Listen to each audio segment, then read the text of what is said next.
Which electric sedan should you go for at this moment? In this comparison episode, Tesla Model 3 versus BYD Seal versus VW ID7 versus Polestar 2 versus Ioniq 6 versus the BMW i4 and the recent BMW i5. Which one would you go for? Which one would I go for? Let's discuss it in the comments and check out every single vehicle now in depth. Let's go. Let's take a look and drive the updated Tesla Model 3. They have been dominating the market in this segment here for years. Now, newly arriving the VW ID7, the Ioniq 6 and the BYD Seal also in Europe. But Tesla says, hold my beer. There can be only one. The Model 3 Highland, that's the nickname for this update here. And let's see if there can only be one, this one here still. Here you can see in the front updated headlamps with a slimmer daytime running light now. This is also one of two new colors. This is called Stealth Grey and the other one is called Ultra Red in the multi-layer paint. They have updated the aerodynamics of this vehicle. I mean, it was already very aerodynamic before, now CD value at 0.219. And for example, some updates, like the air is being flowing from the hood then also to the side and so on. And also updated wheels. The compound is now optimized for less rolling resistance. And that's why also the top speed has been reduced to around 200 kilometers an hour or 125 miles an hour. These ones here are the 19-inch wheels. Also pretty cool styling here with this outside aerodynamic ring in the contrasting black color. 18-inch would be standard actually. The 18-inch wheels actually are a little bit lighter and that's why they would also be a little bit better than for the overall efficiency. 4 meters 72 is the overall length. Since the spoilers has also been changed, it's actually a tiny bit longer. Turning indicators here in the front, underneath the daytime running light. Turning indicators in the rear. You can see one of my big criticism points is gone now. Before they were super tiny, now they are very well visible. And also new tail lamps overall with his signature and they're also way wider. And you can see they are actually on the trunk cover here now, autumn times. And here, when I open the trunk, then you can see they lift up together with it. That's very interesting, right? Talking about this one here, this is 600 liters because, well, there's a fairly good opening here. And then we also have a good length in there. But even more important, you have so much more space even underneath like this, and that even fits a suitcase. Quick measurements between the wheel arches, 95 centimeters or 37 inches. And the length here, the normal one, is about 1 meters and 7 or 42 inches. And of course, you can also fold the seats. 1/3, 2/3 split. You have to fold them from the rear though. You have to be creative with the shooting locations when it's raining really, really hard. They are still the rear-wheel drive and the all-wheel drive models. 6.1 seconds for the rear-wheel drive model in the acceleration figure. All-wheel drive model, one motor per axle, as we have here, is 4.4 seconds in the acceleration. And with all the facelift changes, the extra price is just about $1,000 or 1,000 euros. However, also recently they have lowered the prices in general for their cars. So they're really in this price fight, of course, induced by the Chinese market, where they're also lowering the EV prices. Charging ports here on the driver's side in the back part, and 170 kilowatt peak for the small battery, 250 kilowatt peak for the bigger battery here in our all-wheel drive model.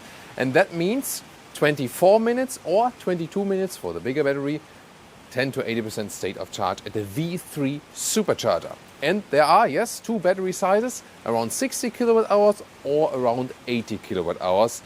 How much exactly also depends where the car is being built. If you, for example, have then a US model or if you get one in Europe and so on. Dual insulation now also for the rear windows. You can also see and feel that here.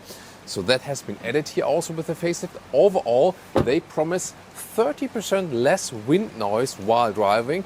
We're going to find out if that's actually true. And with all the efficiency things in aerodynamics, they say also 5% more efficient overall than it was before. And already it was quite efficient before. That is also something that stands out with Tesla. I mean, some have other advantages, but Tesla has always been very efficient as for aerodynamics and also the efficiency of the electric motors. Opening the doors, there has always been a pro and con discussion about these door handles, flush, integration and so on, aerodynamics, but some say it's not really practical, and I have to agree, they're not the most practical door handles. Then frameless doors, also dual installation already at the front.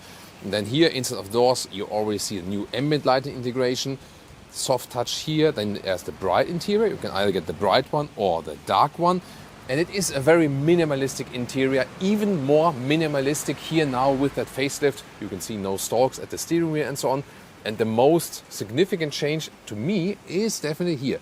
New seats, they're taken from Model S or from the Model X. They are the wider ones, also with perforation inside. The whole interior is vegan, so no animal material is being used. That's of course forward thinking and also very consistent. And the overall impact on the environment is also lower. Then you can see, wow, this is a new comfort experience indeed. So it's way more comfortable than the outgoing seats. It's also especially to the Model 3, because the Model Y with some upgrades is not receiving these seats here yet, at least. Headroom with 189 or 6'2" underneath this fixed glass roof. That's actually quite okay. And I have the feeling, well, there's one thing, when you're really tall, then here this front line begins quite low. So you have somewhat a caged in feeling here, especially to the front. However, these new seats improve that a little bit, because when you put them all the way low, and they also, let's say, enhance you a little bit better than the ones before. So I feel this criticism point has also been improved definitely with these new seats. And indeed, it has a completely different comfort experience. So yeah, so far the seating comfort was one of my main criticism points about the Model 3. Now you have to ask yourself why you would need the Model S. Mainly for the air suspension, but Tesla says that the riding comfort is also now better with these wheels and the new setup and so on. Is that true? We're going to find out very soon. Interior cockpit overview. This 15.4-inch screen has smaller bezels, so these smaller black frames around, and new steering wheel, soon more details to that. And the lower part, as we know, 2 inductive charging pads, so it both works both ways. Alcantara covering, and the only thing is they are not cooled, so the phone gets hot there. Steering wheel itself has a very sporty and small form. Material quality, first impression, also quite good. Have to see how it is long term. Then here the turning indicators are now on the steering wheel, like in the Model S or Model X in their updates, and there are no stalks here anymore at all. And on the screen, I turn it to the dark mode now. Here, when I use the turning indicators, you can see how you have these additional helping cameras from the side that you can see there's no one in the blind spot when you're turning actually. On the dashboard here now, this fabric covering is actually quite cool and cozy. Here also in this gray fabric in the bright interior. And new ambient lighting, where you can easily also change the color in the display, just like this. You can open everything also from here. Phone connection, however, only Bluetooth. They're still reluctant as for Apple CarPlay or Android Auto, although most people want that. Camera system is always quite impressive. The one we saw already, this is then the rear view camera. It's pretty dark and rainy outside, obviously, yeah. Highlands weather, isn't it? And the seat heating or seat cooling is activated in the lower part, and also the climate control right here. You can also use the voice input, of course. Temperature 20 degrees. So what I want to try now, I fasten my seat belt and want to try this automatic gear system. So here, camera, you can see behind us there's a wall. So actually, when I put the tap to activate, and then when I put the throttle, it should drive forward actually, yeah, also confirms like this. So I did not select any gear now. This was this automatic gear selection. If I now want to go reverse, that doesn't really work. It still drives forward. So if I would do something which the car cannot expect, then I have to swipe here, and then I can go reverse like this. But what if we have the wall forward facing? Now you can see behind us there's space, but in the front of us there's the wall. So let's see if it gets very expensive now for Tesla or for me, or for Tesla both, me and Tesla. Let's see. Now it drives forward, and yeah, if I would trust it, that vehicle now, we would run through the wall. So in this case, I think I don't know, maybe if you get even closer or something, still drives forward. No. Yeah, there you can see you can never 100% trust the system. Here in this case then I have to pull backwards manually. Middle console, like this. Cup holders also somewhat adaptive. And in front even more space. The armrest also good build quality. Folding it up, even more space. Rear seats, let's take a look. Also new seats with the perforation on the inside. Cooled seats available for the front seats, but heated seats also available for the rear seats. And it's all standard. You don't have to go for some options and then suddenly the price is double as high. That's what I find cool about Tesla. You only configure the exterior color and then here bright or black, and that's basically it. Nice ambient lighting integration here now, soft touch. So I feel also the other criticism upon that the build quality was so low. Here they upgraded it and made it, yeah, more a premium experience indeed. In the rear, you don't sit too well actually. Look at here the angle of my knees. This is also seats I would be driving. It does exactly fit somehow. Headroom is actually not a problem. I mean, here, yes, but I have to put my head then underneath this panoramic roof. Then it works also for tall Ls. Yeah, thank you, Leah. There we go. So let's say it's not the most pleasant experience, but it works. Middle seat, there's no middle tunnel, using that EV platform. I mean, you can drive with 5 tall adults. It won't be the best experience, but it's actually quite okay. The material of the seats here is also pretty cool. Slicked in on the inside part. You can fold down this. This is actually very interesting, right? Here, this integrated head restraint, which you can also use to, I mean, if you look at that, some might say that it has a special form which resembles a human body part. What do you think? Then you fold that down. You have also adaptive cup holders like this. Yeah, maybe it would be better when it folds a little bit more down, but overall it's okay. And also news 8-inch screen then here for the rear seats. You can control digitally then the air vents. If that's really needed, I think that is left up for discussion. But what's pretty cool is that you have then here also YouTube access, different apps, and you can watch, for example, Autogefühl.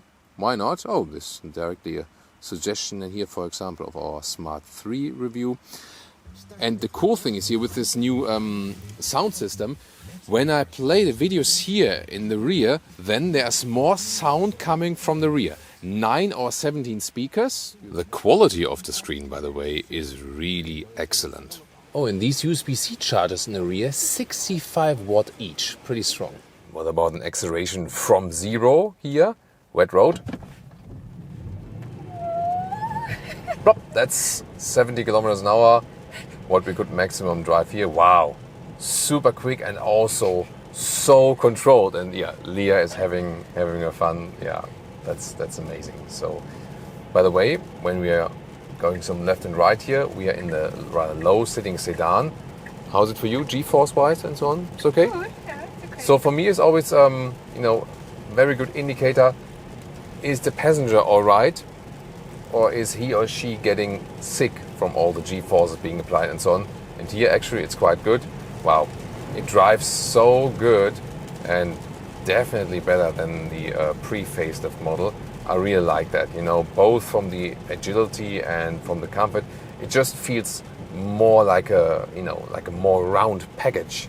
Here also really nice roundabout in, and we have wet roads still, tires hooking up well. Now out of the roundabout, it's a little bit tricky to hit the turning indicator. Wow, it's so great, so much fun. I mean, this is not the performance model, but it already feels like a performance car. But now then in this update, not with the compromise of being just super uncomfortable. And this is really the playing together of the better seats and also the tires and setup things and so on. So that works very, very well here. I always want to do that, race up a parking garage park. We have the chance here now. It's empty. Why not? We can test the agility of the Model 3 facelift and also a little bit of suspension and so on. This here being the all-wheel drive model. Wow, super quick in the acceleration, also super smooth. You know that when you lift your foot off the throttle, Tesla is always about the one pedal driving. Here when you accelerate out, really nice. The ground is a little bit slippery, but due to the all-wheel drive traction, we can also accelerate out really nicely. Steering wheel here, a good fine feeling for it. Yeah, a little bit sliding out, you know, and you don't have any dead zone area from the steering wheel and so on. So it's very well to control. It feels super nice, agile and sporty. And now we are on that top floor here. Last one to go up. And it's also, of course, a little bit more slippery. And any difference? Yeah, really nice. So good traction here. And when we are running over these lines here, you know, also small gaps inside, no problem for suspension. And these wheels here, I already now have the feeling that they bring you indeed more comfort, because that was also one of my other main criticism points about the Model 3 in driving, that the suspension is just super rough. So actually we had like 3 main points: uncomfortable seats, uncomfortable suspension, and no instruments nor head-up display.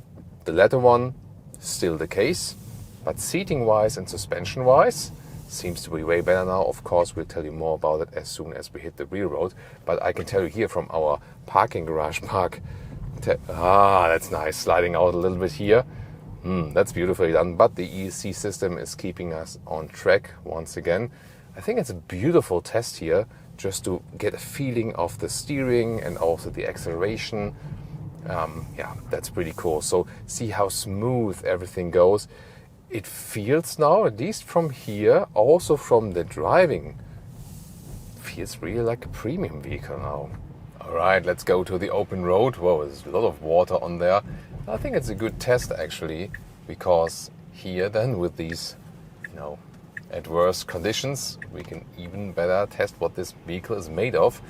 First of all, suspension, when it's here like a little bit bumpier, so, or here these holes from the sewage systems and so on. It is definitely better than before, but it doesn't make it the softest or most comfortable suspension. However, I feel before it could have been a deal breaker, the suspension, when you say like, that's really too rough for me. But now I feel it's not a deal breaker anymore, so I'm actually fine with it. As I said, there may be more favorable suspension setups and so on. But here I think with this new tire setup here, I'm fine with that. Do you get used to the turning indicators? Yeah, actually quite quickly, especially because when you are turning and then you straighten the steering wheel again, probably at some point I can show that to you again, then it gets deactivated automatically the same way as the manual stall column would jump back or so, and then it's also fine. Then you don't need to do that much like this. And of course, this all-wheel drive model even quicker in the acceleration, so you can make some nice jumps then also in the city driving when you need to turn to do it quickly, or some quick overtaking maneuver and so on. As for the wiper setup, at the moment I have set it to a low setting, that we don't have like annoying viper sounds all over the place. If you want another viper, you can always click it here on the steering wheel if it wasn't too much for you, and then it automatically appears here. And then you can, for example, set it stronger or set it to the auto mode, then the car always decides for itself. This new EU law, by the way, that you have this speed warning already when you exceed 1 kilometer now. Here you can just press this symbol here, where for the 50 for example, and then it is also muted, so it's also a quick way to deactivate that. Even just slightly pressing the throttle goes super quick. Of course, here in the driving settings, you can always change it a little bit. For example, here to the chill acceleration, if the acceleration is just too much for you. And that can be a good thing also for efficiency, for example, because then you're not like, maybe like tempted to accelerate that hard that often. Steering mode, I do prefer the sport steering here in the comfort. I mean, it's easier to park in and out, but there's less feedback. But it still feels good, you know, because there's no dead zone area, and also the size of the steering wheel feels much gaming alike. It's a lot of fun actually. That's a matter of preference. I prefer when there's a little bit more resistance here, like in the sport mode, and then it's actually fine. So this hitting the turning indicators doesn't come that natural, but you get used to it bit by bit. For the noise insulation, it's actually good that it's raining outside, because that makes it louder in general. And now we really feel that it's a huge difference in comparison to the previous car. Can you say generation? Well, not quite. Maybe like this non-upgraded model. Definitely way more silent, especially from these windows area all around. I really like that. One pedal driving here, just off the throttle, and when I need more braking, then I really apply the brakes. There's a difference here with Tesla. The other manufacturers rather have the approach that they don't make any difference between just letting go of the throttle and hitting the brake for the recuperation. With Tesla it's different. When you hit the brake, then there's also the real brakes being applied, and the recuperation happens only when you lift the throttle. You have to know that. With the other manufacturers, they have this different philosophy where you can do both and just pick your driving style then. But here you really need to use the one pedal driving with the Tesla. I think the overall combination gives you a very smooth driving feeling, you know, from that steering setup here, from the new wheels and the insulation. Everything feels smoother, more premium, just more elaborate, and I think it's a huge step. Actually, it is almost feeling like a new generation of this vehicle. And the seating comfort here, now I could also imagine driving a long way here in the Model 3. Before, I have to say, I wouldn't have taken a long road trip in that one when you're really tall, you know, because the smaller seats that were there before, especially a problem for tall adults, definitely. And we're getting now, bit by bit, towards the German motorway, the Autobahn, to see more about that noise insulation there. And although it is actually really raining heavily today, and there's wind and everything, and this typical autumn all around the place, it's still reasonably silent here. You also hear how the raindrops are falling on that roof. These panoramic roofs here, by the way, you see they are tinted, so it's not like the heat would come in like through the side window, but still people tend to have their roofs wrapped in, maybe like in Texas or something, really hot states and so on, just to make it even more reflective. And I mean, at some point, a cover would be good, and also instruments or the head-up display, it would be good to have it. They try to sell it to you as a feature, but it is just about cost cuts. Yes, design-wise it's cleaner, but at least one of the things, instruments or head-up display, would still be good. You have to look here, and you know, when you are looking at the head-up display, the focus of your eyes is still long distance, and here when you look here, it's short distance, long distance, short distance, long distance, and it always takes time to check this. It is a safety thing, and here, next speed camera, it can also cost you money when at some point you're missing the speed limit and so on. As for this autopilot feature, here pressing once, there's the normal cruise control. Pressing twice, then I have the autopilot activated. You can also change that just one click activates the autopilot. Let's see here in the traffic what it does actually when I also take my hands off the steering wheel, when there's a warning coming and so on. So at the moment, the distance to the car in front of me is being kept and hopefully would not run onto the vehicle, and also steering is overtaken. See it here, goes a little bit more straight like this. So far actually quite smooth. Now rainy acceleration 50 to 100. Plop, that's it. Wow, super quick, and also no wheel spin at all or something, so that was pretty impressive. Yeah, that's why you get the all-wheel drive model. Of course, the standard range model also has a quick acceleration, and in most cases it will be enough. It's always a price thing, of course, because the standard range model is such a good price-performance ratio than overall on the market. Now at 100 kilometers an hour, 60 miles an hour, it is, considering the outside conditions, once again, relatively silent in here, so I don't have to raise my voice that much. That's actually a pretty cool thing. So yeah, I'm really glad they have improved, especially on that issue there. And the overall compact feeling of the vehicle and the sporty character, yeah, really makes you feel at home also driving motorway. Then, new feature here, you see this very small lamp here, this red lamp. It's not that large, not that visible, but it is a blind spot monitor, which you can better see. Once again here, there we go. And that was also one thing that was missing before. I think it could be a little bit better visible, I feel. But I'm glad that it's there now, you know. So, and then you also have this additional camera view here. I told you earlier, when you hit the turning indicator, this is another blind spot warning, so to speak. So yeah, I mean, overall a good package now. As for the assistance systems, maybe that lamp could have been a little bit larger, or you could maybe also use the ambient lighting for that, for a larger scale. That would also be possible. Then here on the motorway, let's put it here, also to the self-driving mode, so to speak. And let's see how the speed is being kept. And I'm keeping my hands on the steering wheel. It has a movement detection, so it's not capacitive. Let's see if the car is complaining at some point, because at the moment I have both hands on, but when you're running straight, it can be that it doesn't, that there applies slight turning force to steering wheel, so it doesn't really detect that I have my hands on the steering wheel. And also I need to apply a little bit more force. I mean, here, running straight, it would be a typical case. And now here, at some point, it's also being cancelled. So I need to do it like this here, like this, and then the question is if it makes sense if I always need to turn the steering wheel at that point. And one more, a lane change here when we are at higher speeds.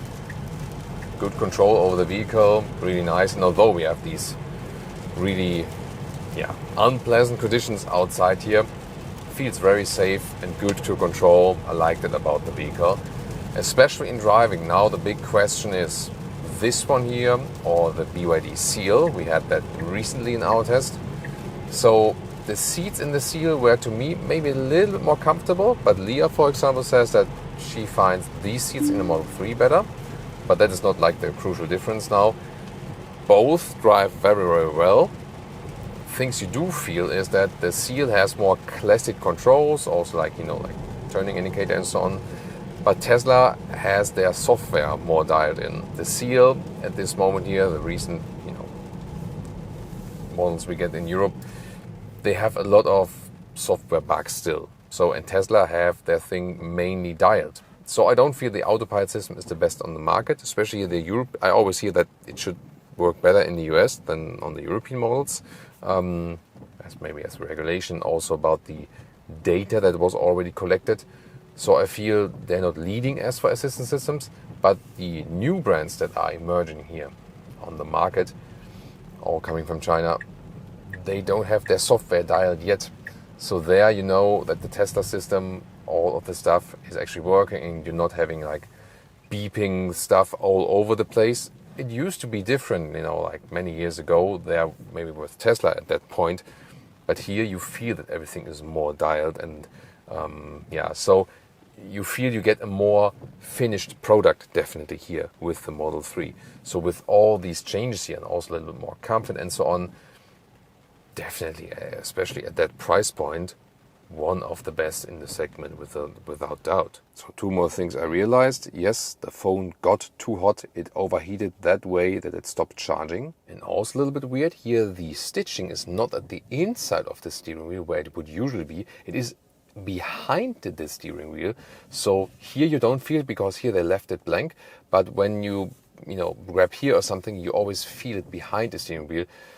Probably that's again easier or cheaper to produce. So on our trip here today, with outside, by the way, 10 degrees Celsius, around 50 degrees Fahrenheit, we still could score some nice and decent economy. So we had motorway, 1 kilometers an hour, 60 miles an hour, city traffic and so on, but also some accelerations. That was a lot of fun, yeah. So we could score some 16 kilowatt hour on 100 kilometers. That's 4 miles per kilowatt hour, meaning a real range of 500 kilometers or 320 miles. I think pretty decent. Tesla is the biggest EV manufacturer. BYD says, hold my beer, we're taking over. And they're also coming here to Europe, to Germany. For example, also with the BYD Seal. This is a competitor to the Tesla Model 3. And we're going to find out, can it succeed on the toughest automotive market in the world with the highest expectation of the customers? We'll tell you all about it here with Thomas and Autogefühl in 4K, full screen, full length. Let's go with a full review of the BYD Seal. In the front, we see a very fluent look. And indeed, the CD value is also really low, 0.219, so comparable also to the Tesla Model 3 indeed. Very beautiful, by the way, in the lower part here with the lights. You can even better see it in the shadow or in our basement garage here. That's pretty cool. So overall, a very, very sleek look. Towards the side, 19-inch wheels. And the good thing is, also similar to Tesla, you do not have to configure this car a lot. There's a base version with rear-wheel drive, and there's an optional all-wheel drive version called Excellence. This is also one we can see here, that also adds variable frequency damping, so it acts accordingly to what it finds on the ground basically. So the suspension is a little bit more sophisticated. Yeah, and that's it. And then you can maybe just choose the color and you're done. Turning indicators here in the front, replace this part here, and when it's a little bit darker here, we can even better see this lower part, which is really beautiful.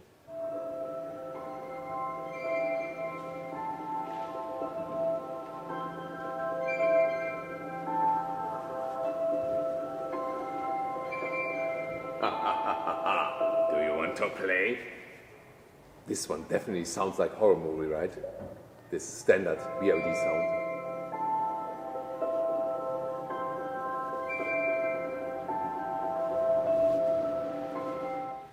Hello there. 4 meters 80 or 189 inches is the length here of the BYD Seal. And the interesting thing is that the battery, 82.5 kilowatt hours net, and it's a LFP battery that is also cobalt-free, for example. So the pros is they use less of these rare materials and so on, and it's also better in the durability. However, the one disadvantage is that the fast charging is a little bit slower.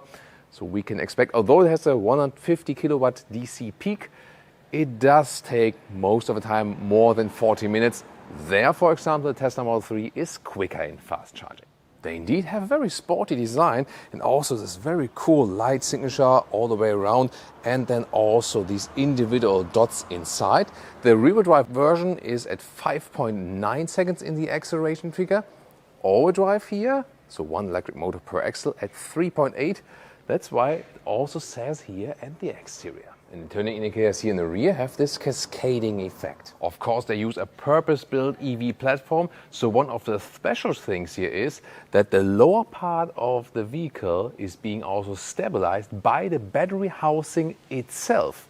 And that is actually something that is really interesting and adds to the stability of the whole vehicle, or to the torsional rigidity, as we say. Then under the hood here, is there a frunk?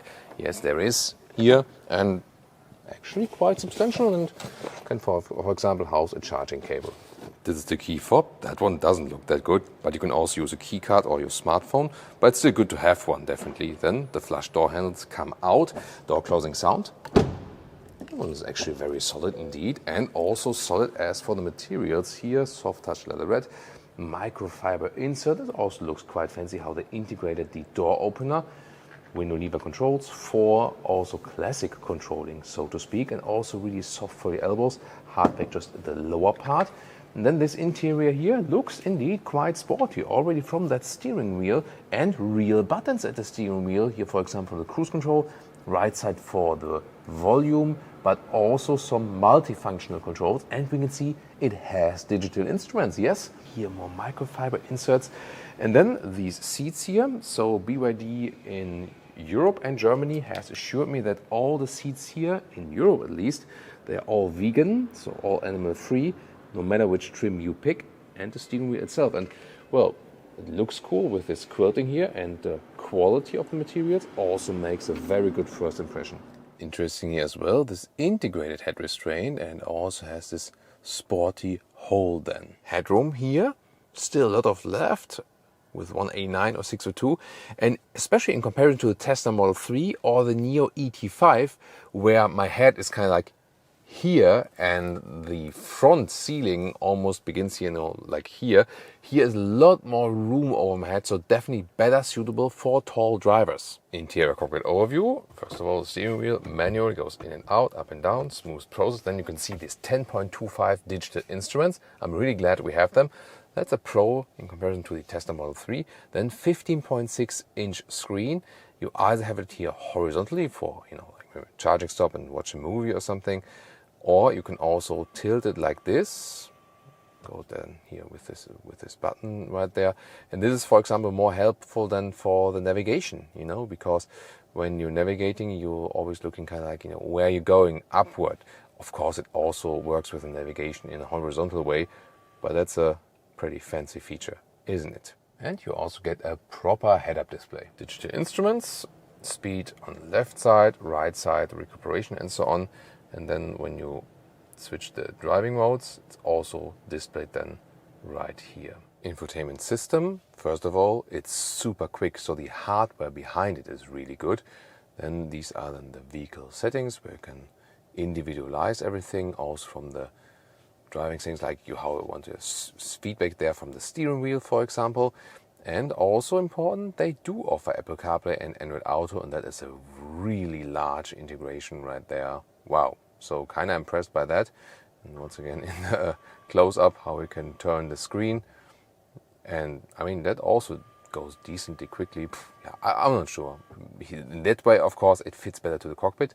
Climate control is here in the lower part, but you can also control it actually at the steering wheel. I can select here the vent strength with rolling the jog wheel, or go to the temperature and do the same. It's a good solution. 2 inductive charging pads, however they are not cooled. Then the center console with the shifting lever or start-stop button. Here you can still manually control the volume, and this is where you put in the different driving modes. This is where you put your NFC card when you start the vehicle just with the key card.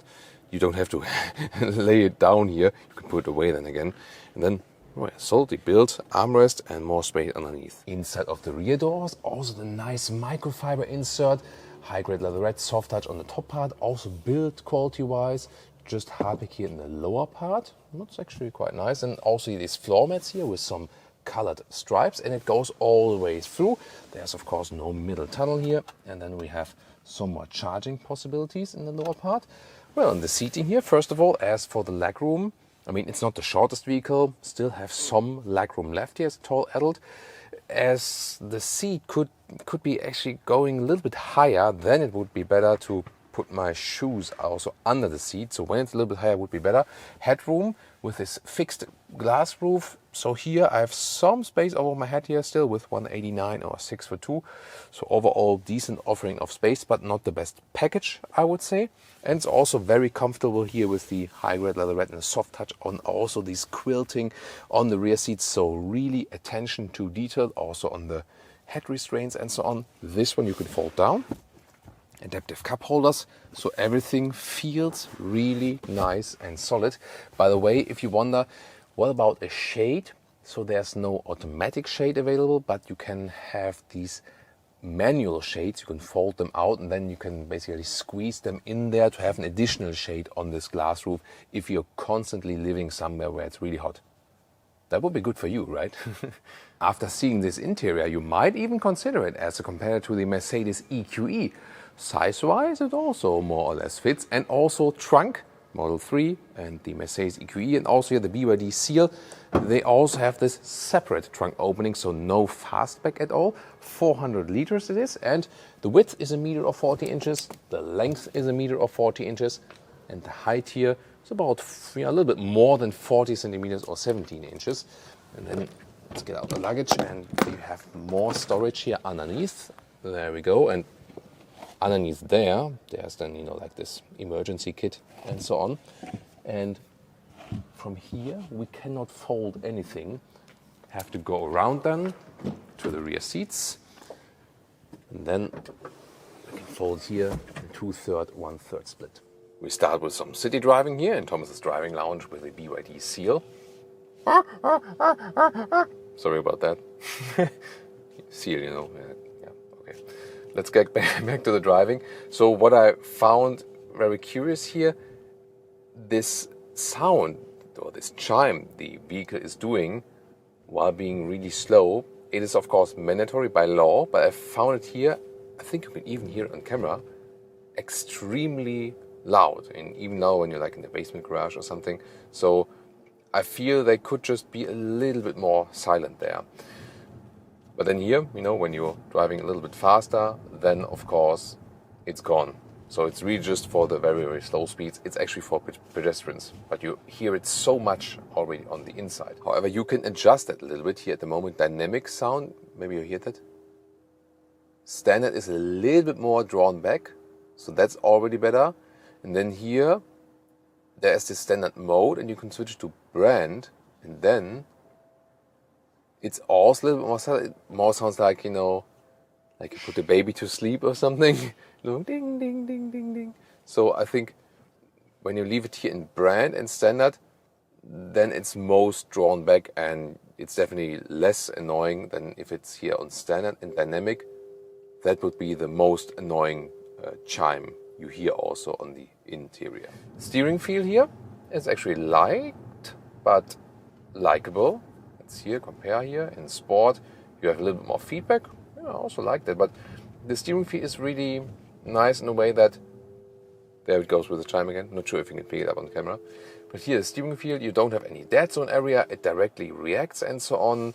And also the outside, it's really smooth. It's a very good process. So I'm really happy with the steering feeling. There it goes with the chime. And the throttle is also very good to control. Just when you're like parking in and out, you have to learn to be very gentle with it, because especially in the overdrive version, just has so much power. And then, of course, you have to reduce the G-force on your passengers.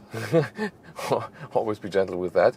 And here about recuperation at the moment, you know, kind of rolling, and then recuperation goes via the brakes. You have some settings here actually, and then new energy manager, and then you can have energy feedback intensity standard or high.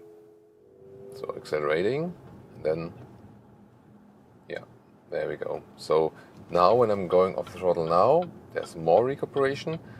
I wouldn't say it's a one pedal driving feeling, no. I'm also really happy to see digital instruments, because by that I don't always have to look over to the right side here to the main display like you have to do in the Tesla Model 3. So, and then you have the head-up display, so you have both, so you can also have it in your line of sight. And accelerating out of the corner, just slightly, yeah, super powerful, extremely effortless. Also here going some left and right. The car feels really light and agile here in the city, although these cars with the large batteries, they're never light in the sense of total weight or something, but it just feels like that. Turning indicator sound, by the way, that one sounds a little bit weirdo, so a little bit cheap. However, everything else, what you see and feel, experience here in the driving, also from the seats and everything, definitely feels like a premium vehicle. Then here the road gets a little bit rougher, 19-inch wheels, and we have here in the overdrive version these adaptive frequency dampers. So they are semi-active, so that means they react with these hydraulic cushions, and so far I'm actually quite happy with that. It is rather a sporty ride, yes, but I would feel it is not as stiff or harsh as you sometimes feel with the Model 3 or Model Y. Let's do one more lane change here in the city. Nice job. So feels really nice and smooth. So looking forward how the suspension reacts when we have higher speeds on the German Autobahn. That's where we're heading right now. Now we head to the motorway, and let's go to the sport mode. Then we also have indeed more power output. Is preparing. Yeah, I mean, less than 4 seconds in the acceleration figure is like, whew, that is something. And here we are at around 50 kilometers an hour. Let's go. Plop, 120.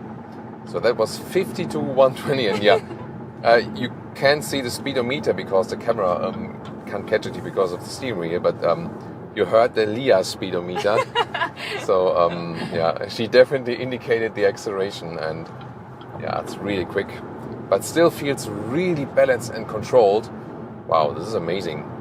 Also here that lane change, 120 kilometers an hour, like 70 miles an hour, feels super controlled, and it's a lot of fun. It is a great sporty fun vehicle, and I mean at this acceleration figure and this driving dynamics, it's really a sports car, you know, in that way. like you bought maybe like a C63 or something, or an M3 something, and you have to think about, you pay like maybe like a third of the price for that. So in Germany, this one here is a couple of €1,000 more expensive than the Tesla Model 3 in the, in the versions each. And I think is actually in this case even justified. We have to say that. Yes, there is the charging, that's definitely better with Tesla Model 3 and the supercharging network, but driving-wise, this easily drives better than the Tesla. And you also have to think about the Mercedes EQE. Well, that one feels a little bit bigger, although there's not much length difference. It feels bigger in the sense of segment, but as for the quality in the driving feel, yeah, I mean they can also compete with that. The seats are super comfortable, also on the motorway. Suspension is also totally fine. Yes, it is a sporty one, so it's not like a soft carpet ride or something. That's not. Good steering feel. Overall, this vehicle also here in driving ticks all the boxes, and that corner, really smooth, good feeling over the vehicle, and I can directly see everything. Assistance systems wise, this is not elaborated yet for the European market, so they need to do that. We've seen it with a lot of other Chinese manufacturers.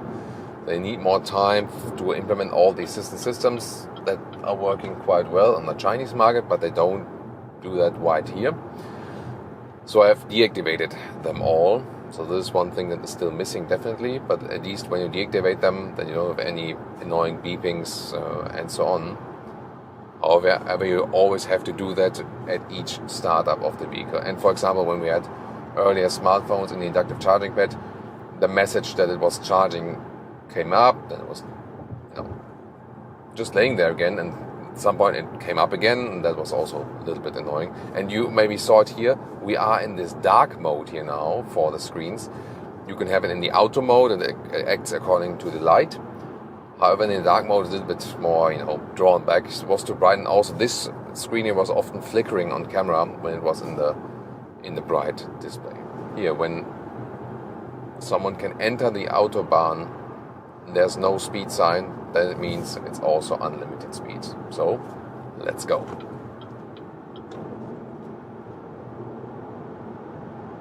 Plop, 150. That was 100 to 150, so even in the higher speed regions. Hey, and noise insulation wise, let's go faster. 160, 170, 180. That one goes 190? It's not supposed to be that fast. Interesting. So the official top speed is 180 kilometers an hour or 112 miles per hour, but that one was 190 and there was still a little bit left. So, did I find out something here? Well, good to know for the German Autobahn, and it was there so quickly. And noise insulation wise, great job. So it was really silent. That once again speaks for the build quality, and even at the higher speeds, very much in control.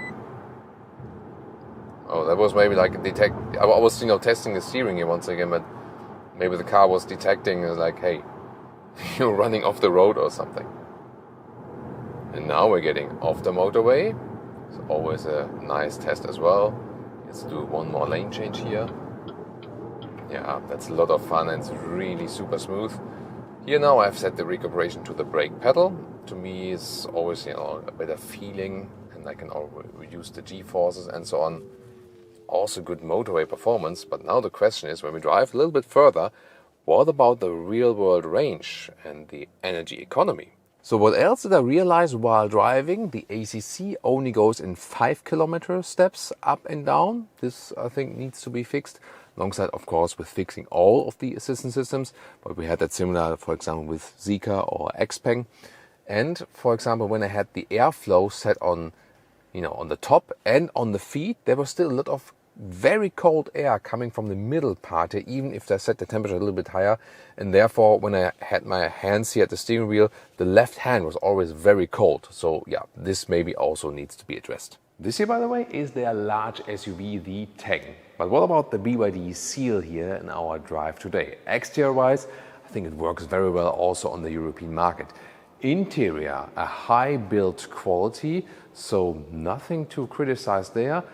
Of course, while driving, some of the assistance systems and so on, they're still working on the final software tweaks here and so on to make it also suitable for the German market and so on.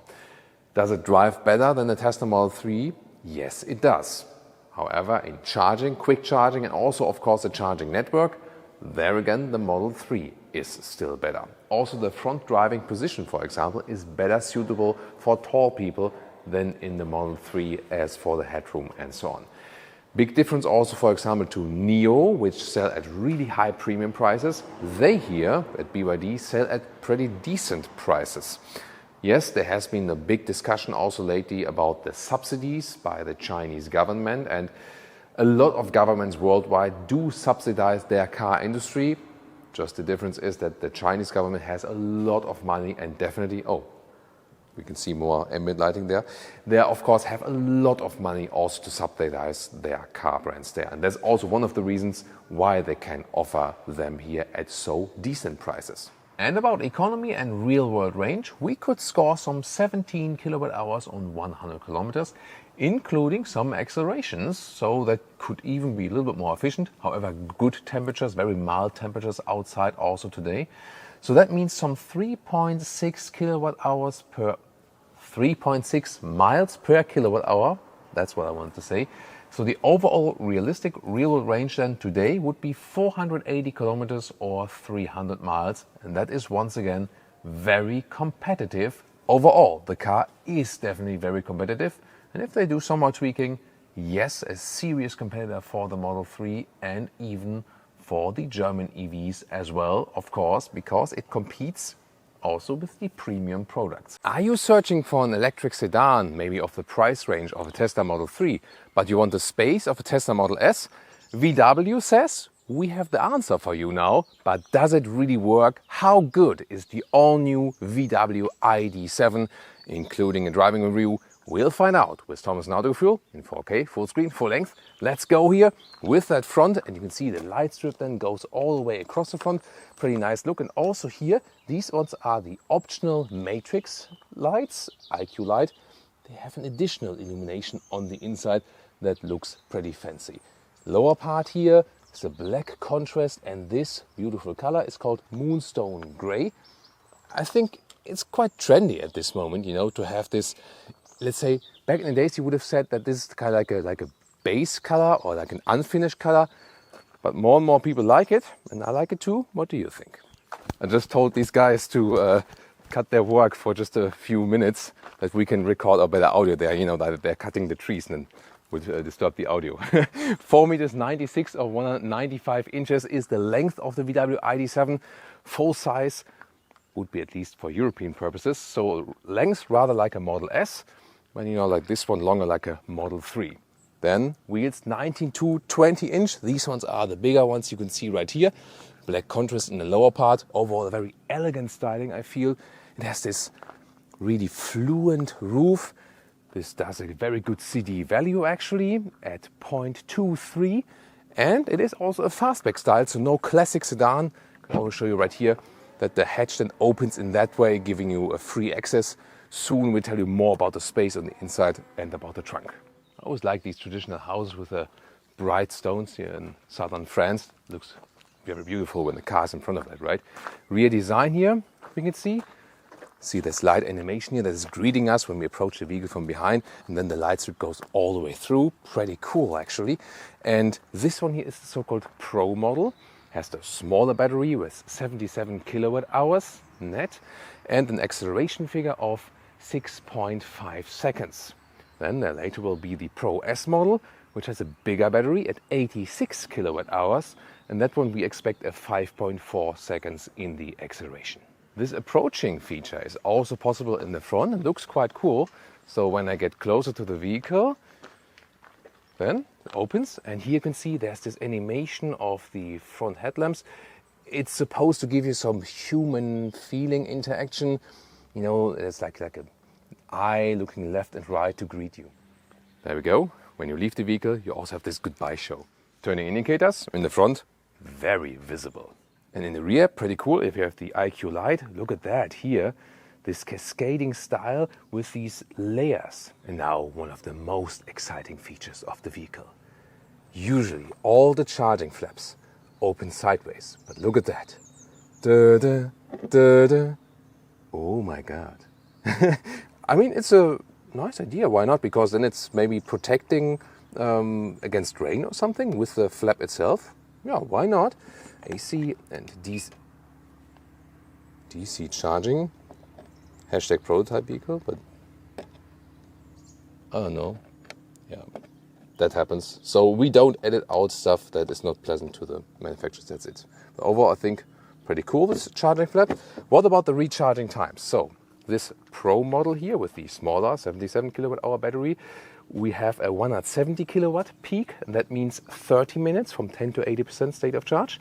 The Pro S model with the 86 kilowatt hour battery will have a 200 kilowatt peak in fast charging, and then goes 25 minutes from 10 to 80% state of charge. And a special insight for you, in the front it's the same, but in the side profile, this version here is different. Let me just show you that. Here, a clear view of the ID7 Tourer. So they do not name it variant or something. They will call it Tourer for the first time here, an estate model of a Volkswagen. And you can see the difference is, first of all, CD value a little bit worse actually. Sedan 0.23, this one here 0.24. CD value, this this wind coefficient, is always worse when it's higher actually. And you can see here the roofline is carried out a little bit further. And when we come around, we can see the rear is from the light signature, it will be the same. Here at the moment it's still in this camouflage look, but of course you will have a little bit more space. The liter figures will be 545 liters up to 1715 liters, and that means in the base setup 15 liters more, and in the whole setup with seats down, because then you also can count the whole height and so on, then you are at plus 115 liters overall. Would you go for the estate version or would you stick with the sedan version? Tell me in the comments. This one here, thought for the European market. Car key, yeah, that's the high gloss black stuff. Don't like it that much. Then the door handle itself, flush, and it does give you some feedback from underneath. Door closing sound, really good, like that. Then inside materials, soft touch at the top part, high grade leather right here with this blue contrast. Also nice how the door handle is integrated. This one here is all hashtag capacitive BS, not my favorite, and also that you don't only have two window levers, but that's also splitting opinions. Some prefer it that way, that you press rear and then you control the rear so you don't accidentally hit the rear windows, but I prefer it in a four-way. Did I just say that? So in here, door pockets are also covered with felt on the inside, and that's where you open the trunk. Interior, steering wheel is already animal free, so looking forward into the future, or actually into the present, then here illuminated hashtag capacitive BS buttons at the steering wheel. In all new electric generations that come next in a couple of years, they will go back to physical buttons again there too. And then here on the seat, this is then the microfiber seat, the most elaborated one. This one is available in this black styling with blue contrast, or also in the bright styling that also looks pretty cool. The seat logic is that you begin with a base fabric seat, then you step up to a normal microfiber seat, and then you have these two elaborated microfiber seats, these ergo active seats. Here in the front you can also put the lower part a little bit longer. You also have a seat massage. It is actually way better than past seat massage that was offered by Volkswagen. Yeah, but it's not the most necessary feature, but it's actually quite cool. So I can feel it here in the lower part already, and wait a minute, maybe it is cool. I just start to feel it.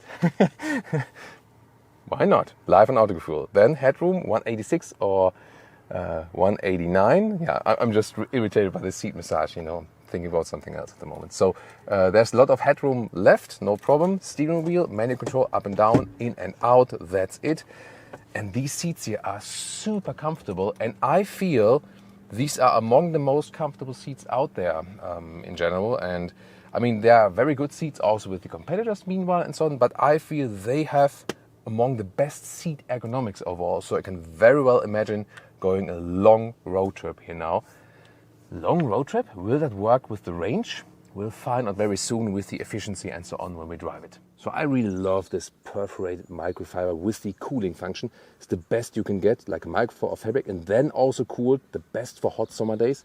The US models, I heard that they also get a full leatherette option. Let's see about that. Interior cockpit overview, pretty clean. 15-inch screen, always that size here.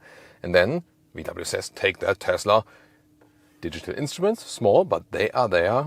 And also the head-up display, a real one projected into the screen.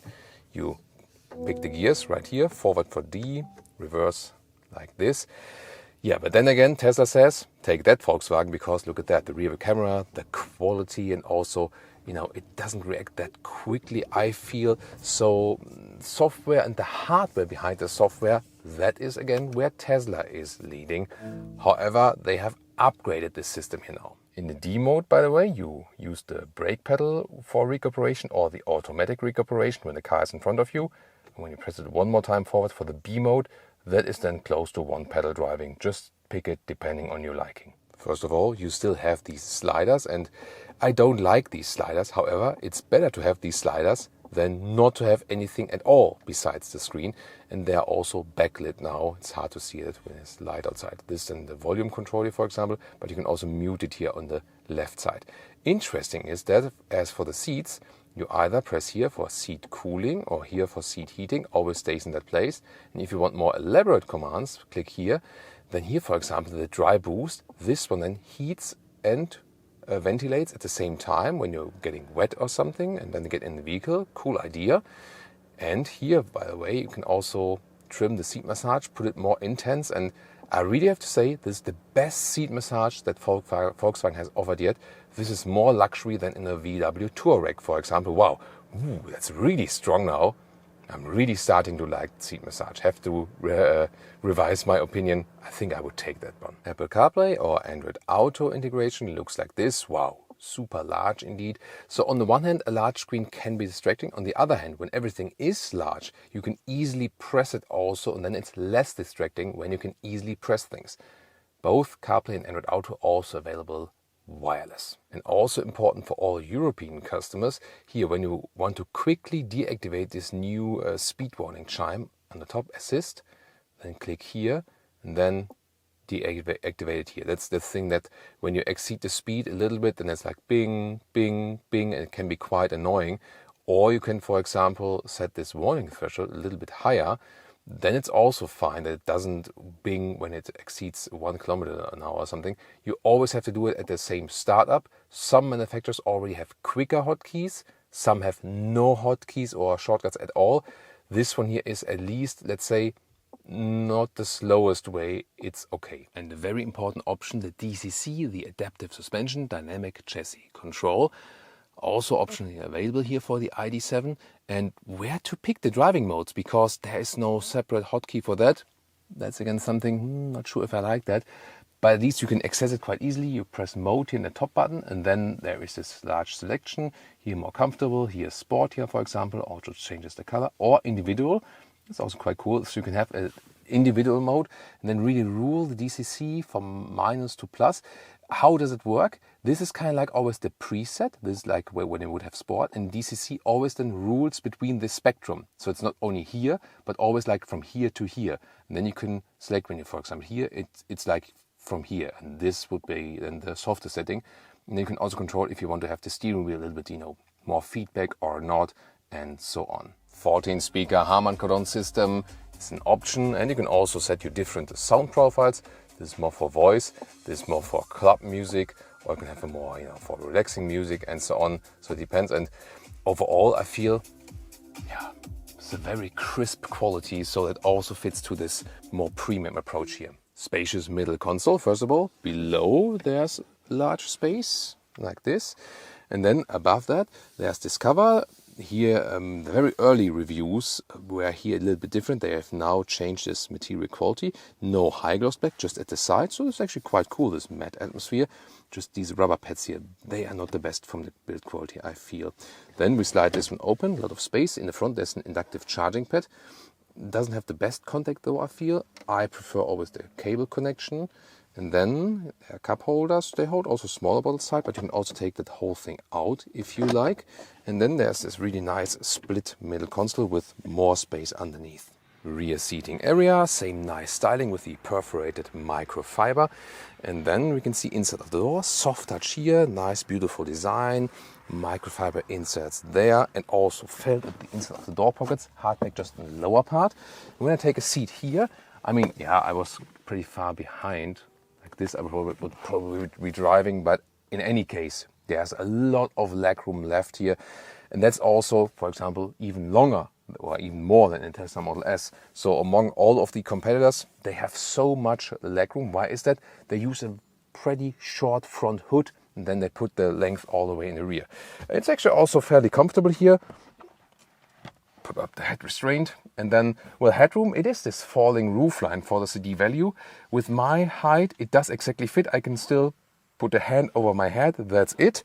And then I could also sit in the middle part using that EV platform. Yeah, it's a little bit stiffer in the middle part, but that's actually it. So a very well usable rear. This glass roof is fixed and does not have a cover.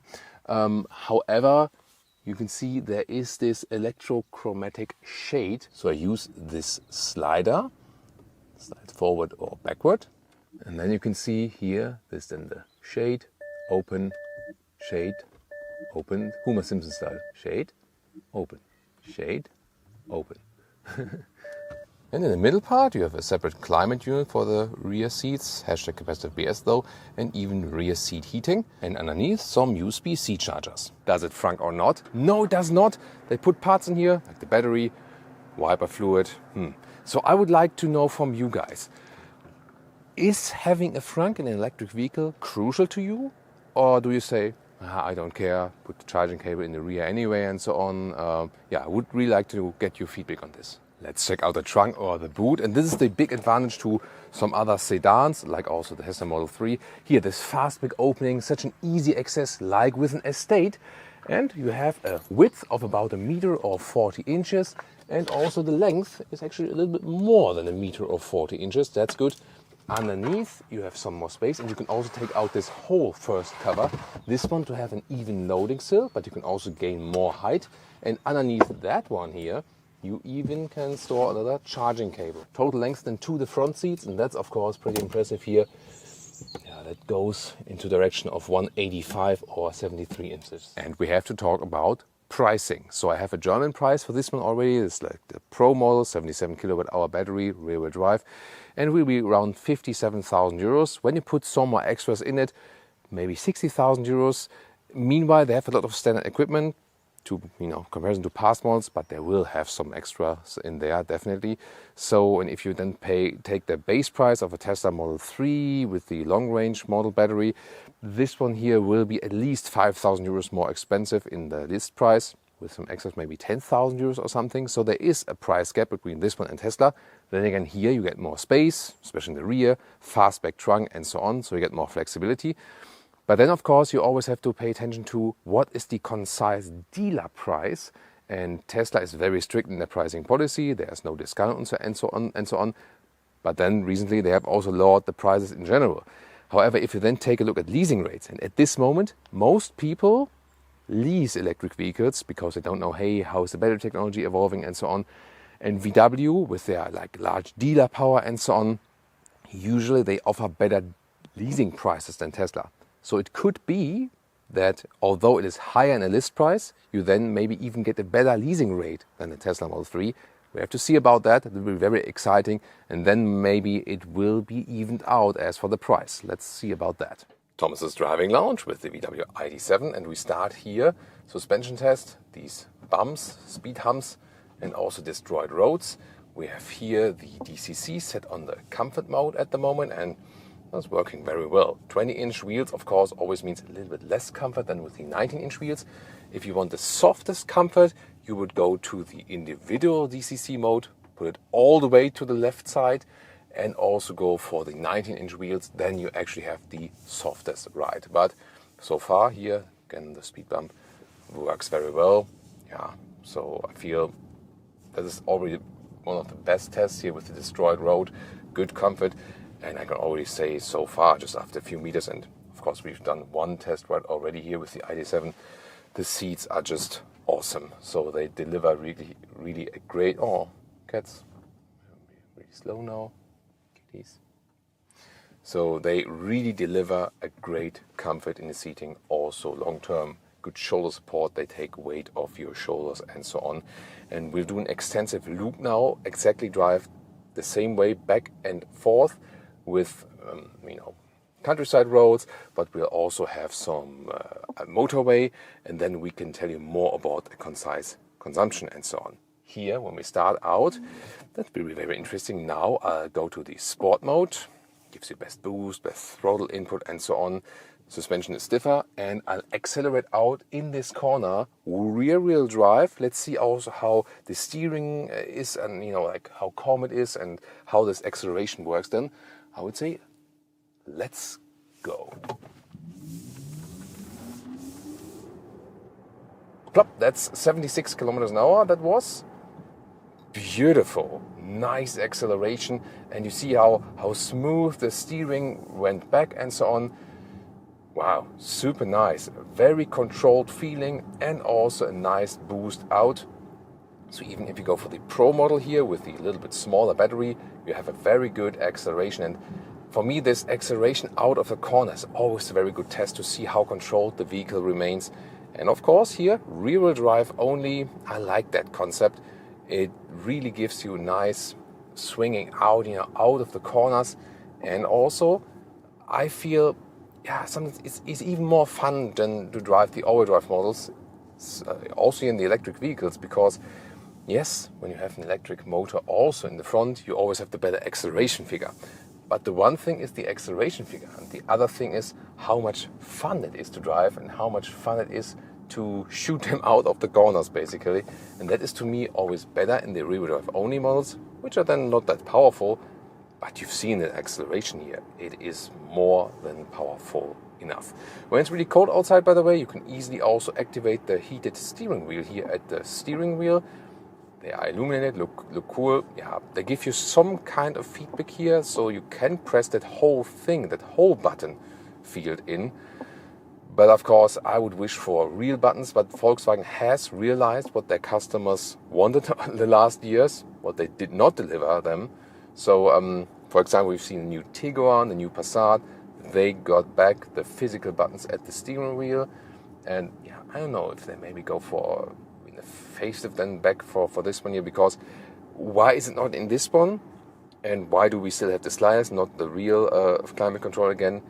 When this vehicle here was decided, because there's like so many years, this pre-cycle of a vehicle, they had decided for this concept. Then came the new CEO, took these decisions back, and you could still change something for the Tiguan and the Passat and so on. But that one here... There is traffic congestion on D4100 with a delay of 5 minutes due to queuing traffic. Thank you so much. That is interesting now here. So what happened is I have my Google Maps here via CarPlay on mute. But still, although I did not have the internal GPS running, that was a warning message from the car internal GPS, because the car realized I'm going in that direction here and over this route which has a lot of traffic. That's interesting, right? Overall, it's super silent in here, and of course, being an electric vehicle, these traffic situations are usually less stressful. Automatic transmission anyway, and you have this, just very smooth rolling. By the way, if we are in this sport mode here from the DCC, it is still very comfortable. So that's what I said earlier, that even in the sport mode, you have this span, this variation, where it rules the suspension. So overall, very happy with the setup here of the DCC, good suspension and great comfort. So on the comfort side, it's already awesome. But even more interesting will, of course, be when we are at higher speeds on the motorway. Now heading to the motorway. Once again, put it in sport mode to be even more fun. There we go. And by the way, this speed warning chime I have not deactivated here so far because it doesn't get activated just by 1 kilometer, only when you exceed a little bit more. And then the chime is also not that bad. The Kia EV9 recently, in the European version, was basically undrivable if you didn't activate that warning chime. Here, it's actually fine, a subtle integration, way better. Also very interesting aspect for sure. So now getting on the motorway, and we have acceleration from 50 kilometers an hour to, what's it here in France? 130 usually, right? Let's go. 100. Up 130. That was 50 to 130 kilometers an hour. Went really quick, like that. Very smooth. Now, of course, there's rain outside, but we can even then hear the drops and so on. But from the wind noise, it's actually pretty fine so far. It's a very rough tarmac here, so it's often hard to compare the vehicles really. And even if I would have a dB meter, because it would need to be the very same road, same day, same weather, and so on. Yeah, but so far, wind noise, there's nothing disturbing coming from the side mirrors and so on. And it feels really smooth and planted here on the road, also on the motorway. Lane change, good reaction. Yeah, here's always the rule. I think it's a clever rule in France that the speed is lower when it's rainy and higher when it's not rainy. The question is, when is the definition of rain? I mean, it does go on the windscreen, but the road is still quite dry. Do you know, like our guys from France, what would be the rule then? In Germany, there's also there's like a sign that you have to drive slower when it's raining. And then it's always defined of like when the road is really wet. That's the German thing, but I'm not sure if in France it's defined by the falling raindrops from the sky or also about the road. So here now, it's not too bad today though. Normal lane change, yeah, it's a very smooth driving feeling also here at higher speeds, I like that. And the question will of course be about the final consumption here, because that's why I also take more motorway into account here, and also with a little bit faster driving here, 130 kilometers an hour. And we also have some topography changes here, and that's also what I always pay attention to, that the topography changes are evened out, that there's a full loop, and then you can really have a concise figure. Now activating also the lane keeping assist or this cruise control, and you can really relax here, smooth reactions once again. So it also does very well here on the motorway. If you now consider a possible difference to a vehicle that is even more expensive, like Audi, BMW, Mercedes, for example, what would be the crucial difference there? Yeah, maybe that they are a little bit more silent here on the motorway, because when we're a little bit faster here now, it's totally okay. But I actually would say that, for example, like a Mercedes EQE or like the upcoming Audi models, we will also test that, of course. I would say that they are more silent on the motorway. However, once again, tarmac is quite rough, so we have to do more tests also when the road is a little bit smoother. Have you heard that warning chime here, by the way? Probably you didn't even hear that much on camera, and that's a good thing, because at the moment here, the car is telling me, hey, that's 110 kilometers now because of the rain thing, but I'm still driving 130. Yeah. Maybe I have to ask the gendarmerie what to do now. Here on the countryside road, look at that. The car is keeping me in the lane, although I do not have the cruise control and the active lane keeping assist set. So this is the emergency lane keeping assist, so to speak. And it's showing me in the head-up display when the car is realizing that there's a line, and look at that. Okay, now I'm, just to be safe when another car is coming there. But you've already seen that even though it's just the emergency lane keeping assist here, it is being kept in the lane and also in a very smooth way. So that is very impressive. So pretty elaborated, these assistance systems. So please drive in the center of the lane, Thomas. And I can also set here different modes. For example, also the travel assist. This is the most elaborated mode, so to speak. And then when I activate it, once again, feedback in the head-up display. I can set the speed here. When I press a little bit firmer, it's 10 kilometer steps, and small steps is 1 kilometer step. And now here, the active lane keeping assist. It's the difference now set. And this is, of course, then even better, actually. And It is also reacting in a pretty smooth way, so it feels like you can trust these systems. They're still level 2, that means it's not meant to be like fully autonomous or something. You have to keep your hands on the steering wheel. Here now, speed sign recognition, so it automatically set the speed from 90 down to 80, so that's also good. Road is getting a little bit wet, so I'm keeping my hands on the steering wheel just in case. But here you can see even these bends here on the countryside road being mastered very well. So hats off to this elaboration of the assistance systems. And of course I can always take over the steering wheel myself, because here in the countryside road it's also really fun to drive. Now with the wet road there's of course more noise from the outside, but the overall noise level here so far is really low, so very good. Of course here aerodynamics also help for that when the wind is flowing very, very nicely over the vehicle.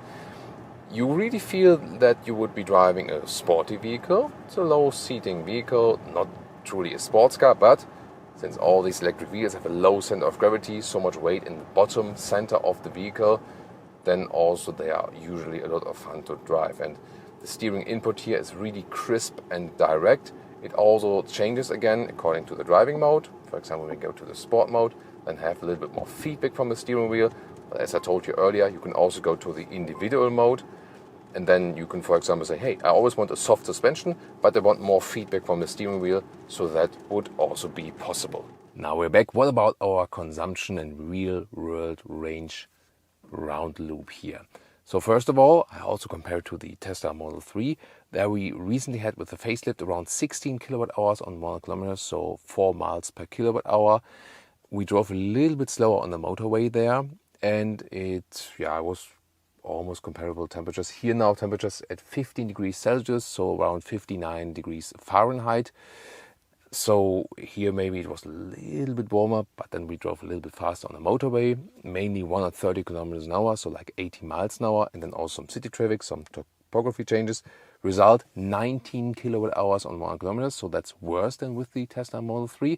That's here 3.3 miles per kilowatt hour. That means for this small battery here, for the 77 kilowatt hour battery, it would mean a real range of 400 kilometers or 250 miles. If you could go for the bigger 86 kilowatt hour battery, that would mean a real range of 500 kilometers or 310 miles. If you have seen our earlier review from the VW ID7, there we could score way better figures. Why is that? It was better in the temperature, really nice and mild temperatures, so it was easier for the battery, not so much heating for the cabin and so on. And we also just drove lower speeds, so we didn't have a big motorway part in there. There were years where I did recommend Volkswagen when someone asked me, hey, I wanted a good car, like a good average and so on, I can do everything with. And I said, yeah, go for VW Tiguan, maybe a Seat Ateca, go for Golf Mark 7, Mark 7.5. Then came a time with all these software issues and so on, where I could not really recommend buying a Volkswagen because there was so much wrong actually about it. The systems were always failing and so on and so on. The Golf 8 is actually worse than the Golf 7 and so on and so on. Here I really have to say Volkswagen is back, and I can very well recommend a Volkswagen vehicle again. The ID7 will be a serious competitor in the electric vehicle world. If we could directly compare it to the Tesla Model 3, well, obviously from the exterior, matter of preference, which you like better. Here you have way more space in the rear and also in the trunk. Great practical fastback opening. You have instruments, you have a head-up display. The overall user interface is to me easier. You have a real gear selector still. You don't have to swipe in the infotainment system. So it is more classic as for the user interface. And like with these, hotkeys in the top part of the infotainment system, it is way better to control right now. Once again, yes, manual climate knobs, I still would like that, but we can get along with the sliders. At least they are also now backlit and so on. And the software behind that, the hardware behind the software is also better now. Still, the Tesla software is quicker. That's where they are leading. And the Tesla is also more efficient. So we could not score the same efficiency figures than we scored with the Tesla Model 3. You have to bear in mind that. However, if you go then here for the bigger battery that's available, you can then end up again with the same range or maybe even with a little bit higher range than with the Tesla Model 3 which is then a little bit smaller in the battery than in comparison to the big battery here. So yeah, then I think at the end of the day, it also comes down to the pricing as well. And as I said earlier, list price will be higher with this one than with the Tesla Model 3. By the leasing rates, that could be something way different. The Polestar 2 is a likable electric vehicle, but it lacked some features, for example, efficiency and range. Now they try to upgrade it with the Polestar 2 facelift. Visually, on the outside, you can see this front grille here is now completely closed. I feel that the predecessor looked a little bit better with this black grille, looked sportier. However, Polestar says they want to showcase their technology. See, here is our sensor and the camera and stuff. And we want to say, hey, there's a lot of tech inside. This vehicle color here is called Jupiter. And here is Thomas and Autogefühl in 4K, full screen, full length. Let's go with all the details about the Polestar 2 facelift. We'll drive it, efficiency test, and see how much range we can really score this time. Important question always for electric vehicles, does it frunk or not? Yes, it does. So here you have then the space for your charging cable, for example. 4.61 m or 181 inches is the length of the Polestar 2. A really cool looking side profile, isn't it? And it's also a direct competitor of the Tesla Model 3, which recently was also facelifted. What does the Polestar 2 have against the Model 3 now? Here, the wheels, 19-inch. You could also get 20-inch wheels. You might remember there's also this performance pack available that also gets the suspension and a little bit different with performance dampers and so on. We still have this kind of crossover wheel arches here though in the look. Top speed now at 205 kilometers an hour or around 125 miles an hour. Here the design in the rear unchanged with the very slim rear lamps, but a very cool and clean integration and overall a very sporty mid-size or compact sedan look depending on the definition on the market. Now about the efficiency changes. First of all, as for the electric motors, so far there was front-wheel drive or all-wheel drive. They now changed that, so the rear-wheel drive version is standard now and the whole motor has been upgraded so it's more efficient. And then once again you can go for an all-wheel drive version, but even then the rear electric motor is the deciding one and the front one can be uncoupled. So a lot of efficiency gains both for the single motor and for the dual motor solution. We have here today the long range model with the rear-wheel drive motor only. And that is actually the best choice, I feel. Two battery sizes available, either the small one, 66 kilowatt hours net, that is unchanged. So not that interesting, honestly. The big battery with an upgrade of 4 kilowatt hours, now at 79 kilowatt hours net. And that is actually the version I would go for because it gives you the best range and also the best efficiency. And we'll test it in different driving scenarios today.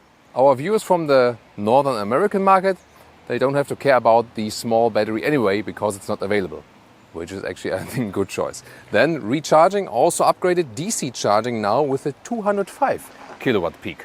Turning indicators, really nice how they replace the daytime running light, isn't it? Turning indicators in the rear remind me a little bit of the Model 3, just that they have actually dual elements, so they are more visible. A case for the Autogefühl key fob police, because I like to still have a real key fob, but this one is not really premium worthy, is it?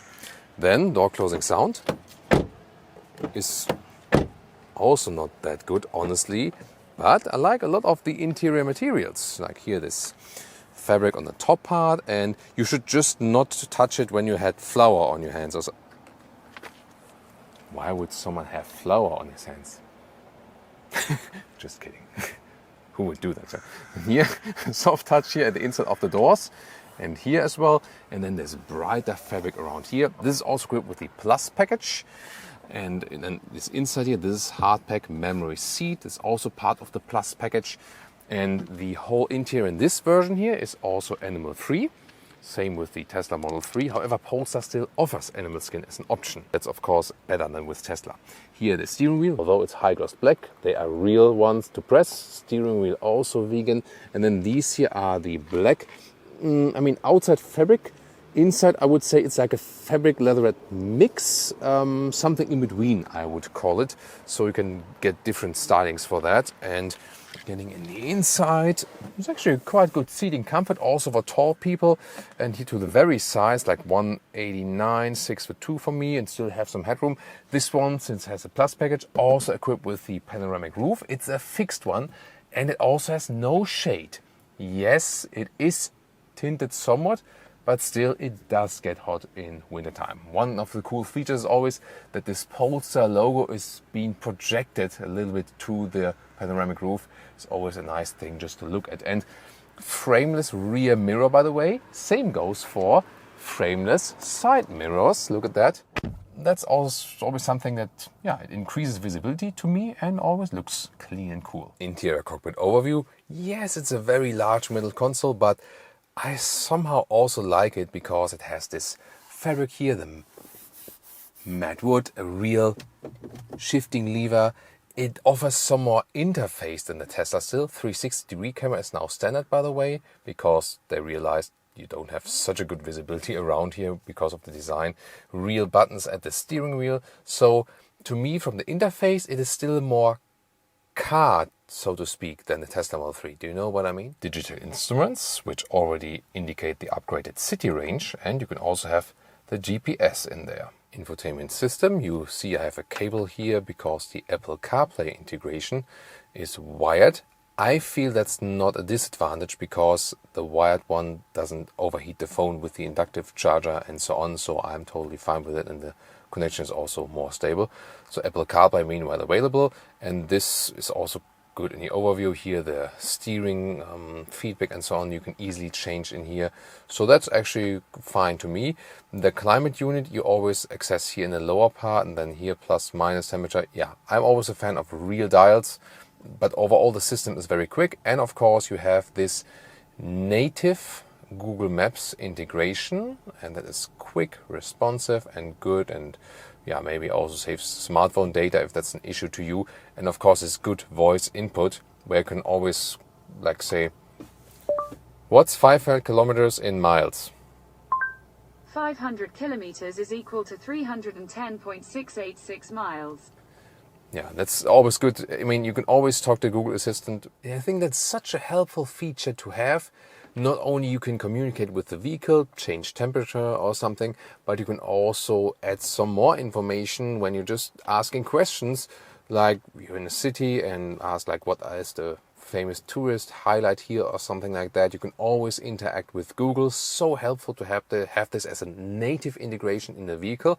And by the way, I intentionally did not say, hey, famous search engine, not to trigger it on your phone. This is the inductive charging pad, not cooled though. And here you have these hidden USB-C connectors or chargers. Not the most practical solution, I feel. And then you have two cup holders. They are both adaptive actually. Next to the middle console, there is another side storage, by the way. Rear seating, first of all, I like how the rear doors are cut out here, and they also have a better clothing sound than in the front actually. And the material is also with this fabric covering, softer here, and once again the bright fabric, just hardback at the lower part. And you already see when I have the seat as I'm driving, it's not too much space actually, but other competitors in the segment are not necessarily better in that respect. Let's see. Yeah, so there's hardly any space left. It does directly fit. For my feet, I would need to lift the seat a little bit more, and also the bench is kind of short. And also here, this back part, you can either fold it or leave it like this. You can't put it more in the back, so I sit extremely upright here, and I feel a little bit too upright. And the headroom is also closed, so the rear area here is not ideal, I would say. I also had an experience here now in a taxi ride, actually one of the very few Polestar 2 taxis here in the Munich area, and it's also not a very pleasant experience here in the rear. I would like to know, because there was some water dripping from the sills in the rear door.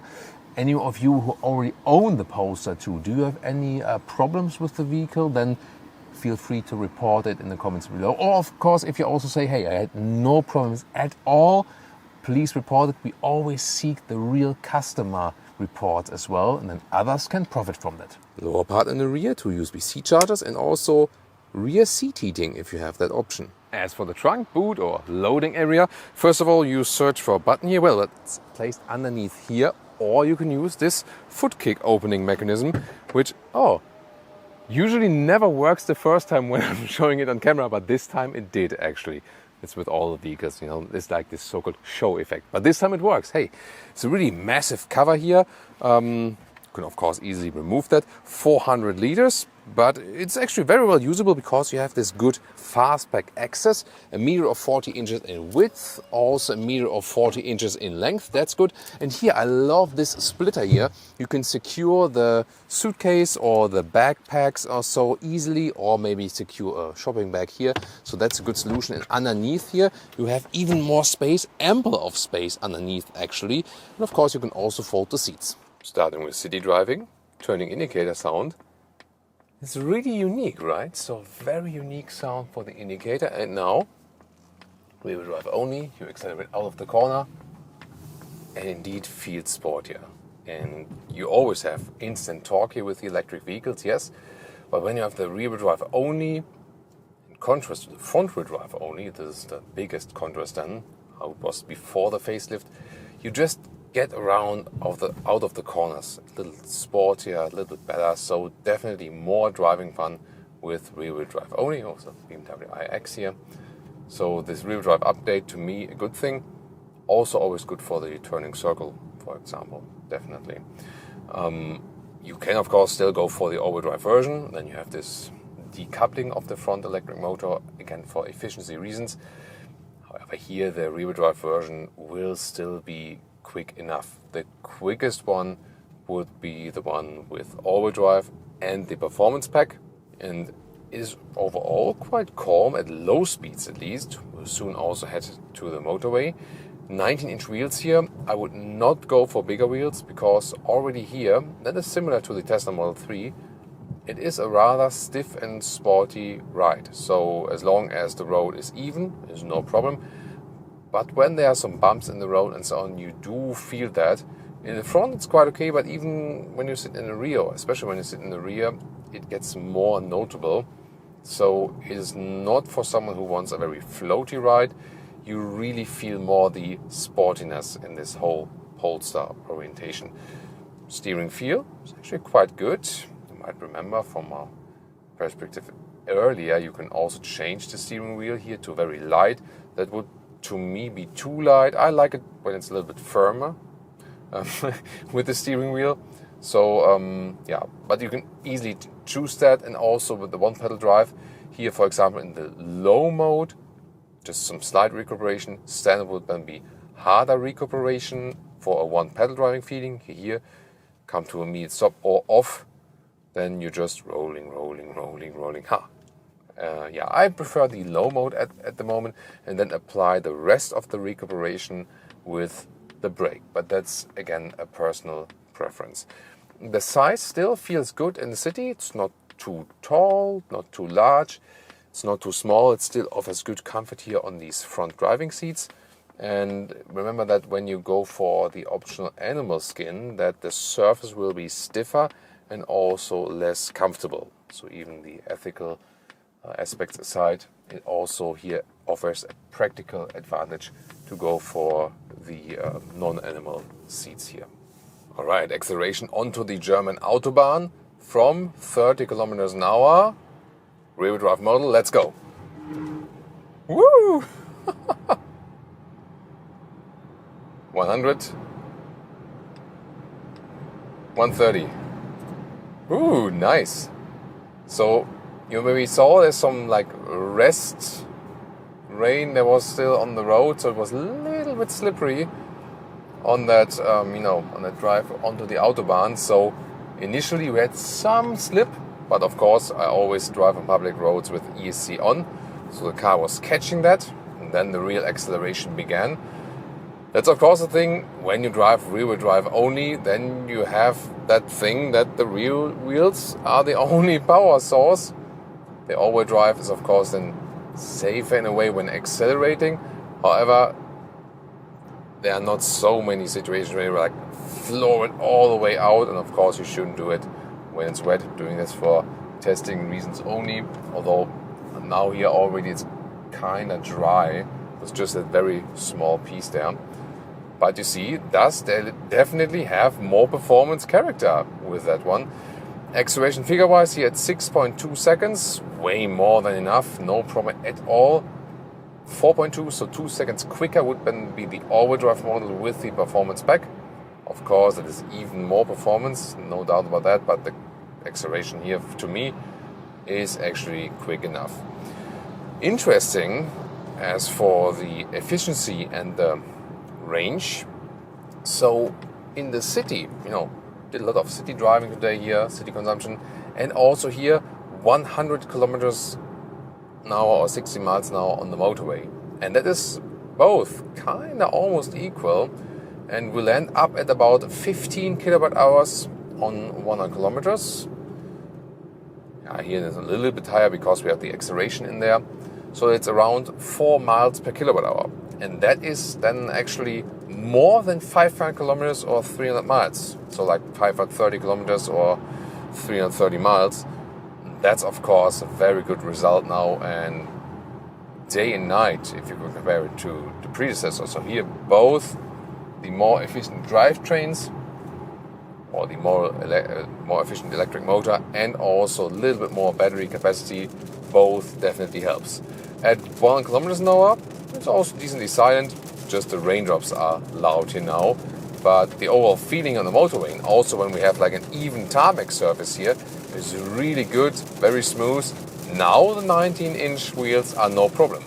Let's talk about the steering when we are at higher speed here.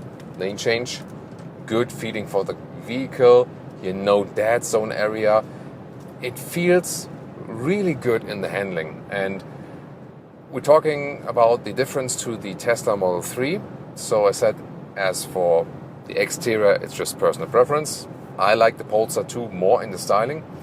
Interior, I feel that this one here is more, let's say, a normal standard car, and the Tesla Model 3 is more smartphone on wheels. I like to have more classic interface. Here now the real stall column as for the indicator, a real shifting lever, a volume knob to turn and so on. That's what I prefer. And also handling wise, I just feel that this one just handles a little bit better, So from this likability thing, to me, I do favor the Polestar 2. Last time we did this comparison, I went for the Tesla Model 3 because it offers the better package. Like the overall thing, I had like this verdict emotional Polestar 2, but logic-wise, the Tesla Model 3. I think with the Tesla, it's better that they only offer animal-free materials, and you also have to think about the full equipment that they offer. Cooled seats then perforated in the front like this. This is so good in the whole package, especially now with the recent facelift. Here, what's better that they have more headroom in the front.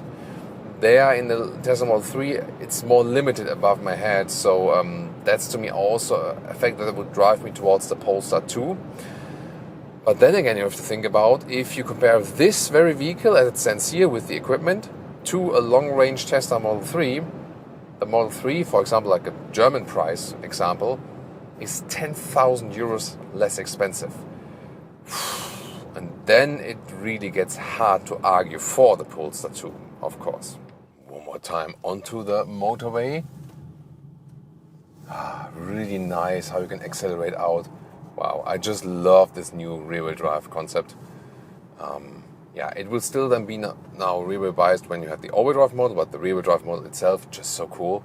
Here now from 70 kilometers an hour, let's go.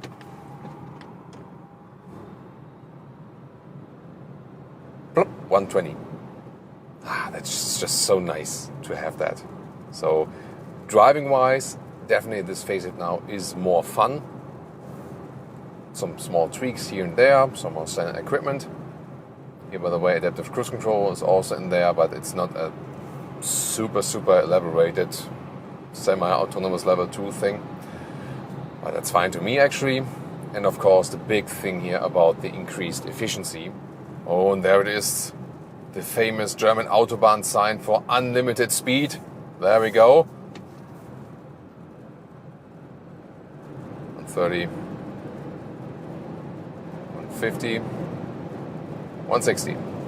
Nice acceleration also at higher speeds. And Wind noise, I feel, is also fine to me. Or what do you think? What's your impression here, hearing it over the microphone? And also how stable the car is. There, of course, at higher speeds on the motorway, the rather stiff suspension and also the big wheels, they help them, to give this sporty stability. So that's a good feeling. Again, the compromise that in slow speed and especially like potholes and so on, it might not be as comfortable. Therefore, I always feel Polestar 2 should be bought with the smallest wheels you can get in your market or in your offer each. Well, even if the weather is a little bit worse now, try different speeds also, but no matter what I do, and also if you go for the more, long-term prediction, rather even went a little bit lower, so it really seems that this 500 kilometers plus, so like 530 or kilometers or 330 miles, this is just true actually. We had some mix like high speed, normal autobahn speed, some city traffic, and this is just the overall average. Now even a little bit less, so like 14 kilowatt hours in 1 kilometer. So really impressive, these efficiency upgrades. The only question that remains, if it will be also the same in winter temperatures. They do have a heat pump here, at least when you have then also this plus package here. So that is one thing we still have to see. Yeah, and the Tesla Model 3, as I said, I do really like the Polestar 2. The only thing that would drive me to the Model 3 is that it's really lower in the price. Do all electric vehicles have to be crossovers or SUVs? Hyundai says no, that's why they launched the Ioniq 6. The Ioniq 5 was this crossover model. This one here now, the Ioniq 6, is the EV sedan. You can see it in this fluent form and supposed to have like 100 kilometers or 60 miles of surplus range in comparison to the Ioniq 5. And this is all supposed to fight the Tesla Model 3. Will this all work? We'll find out with Thomas and Autogefühl in 4K, full screen, full length. Let's go! A lot of our Spanish viewers will be very happy today because in the background we have the Atletico Madrid stadium. Well, probably not for the Barcelona fans, but well, we'll enjoy the car here, the Ioniq 6 in the front with a cool headlamp design, LED or optional matrix LED, and then the daytime running light has this dot structure, and really cool to see it also in the dark. We have some basement garage shots for you. Also, when you activate the turning indicators or hazard lamps, that looks really spectacular already in the front. The length is at 4 meters 85 or 191 inches. That is actually 19 centimeters or 7 inches longer than the Ioniq 5, but it has 5 centimeters or 2 inches shorter wheelbase. We'll see how this one plays an effect in driving. The engineers told me that they have here a stiffer suspension setup for the Ioniq 6, and also the batteries are of course always placed in the lower part of the vehicle, low center of gravity, so we expect a sporty ride. 18 or optional 20-inch wheels.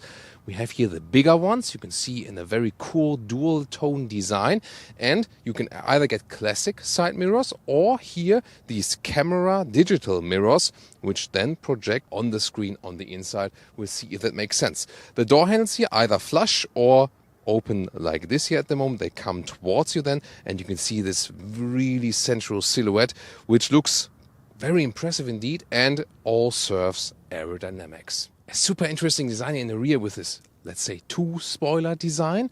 And then even more interesting, the light signature right here. We also did some filming for you in the basement garage where you can really see the full glory of this light signature going all the way through. And even more interesting, when you hit the braking light, look at this effect. And although there's just one light strip, it basically shines through the whole area.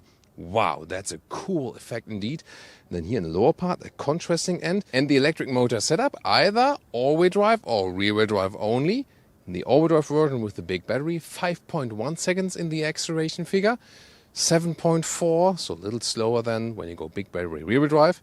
And 8.8 if you go small battery and rear-wheel drive only. Talking battery sizes, there are two choices, 77 kilowatt hours or 53 kilowatt hours. Officially, that's the gross figure, Hyundai says, but they're using a buffer between 1 to 2%, so a very small buffer, so the net figure is also somewhat similar. Interesting, Tesla also works that way, whereas, for example, Toyota and Lexus have a big buffer for longer durability of the batteries. Charging flap on the passenger side AC DC charging, 180 kilowatt peak with a small battery, 240 kilowatt peak with a big battery. Thanks to this 800 volt architecture, you can get great charging times, 18 minutes from 10 to 80% state of charge. In ideal conditions, either when you speed it up on the motorway before the battery is already warm, or when you use this new battery preconditioning. The Ioniq 5 has also been retrofitted for that with a software update, but it only works when you have not too little energy left in the battery, when the battery itself is still quite cold, and you also have to have a certain range left when you have this charging station arrive, and you also need to put it in the car internal GPS. Then the battery preconditioning also works.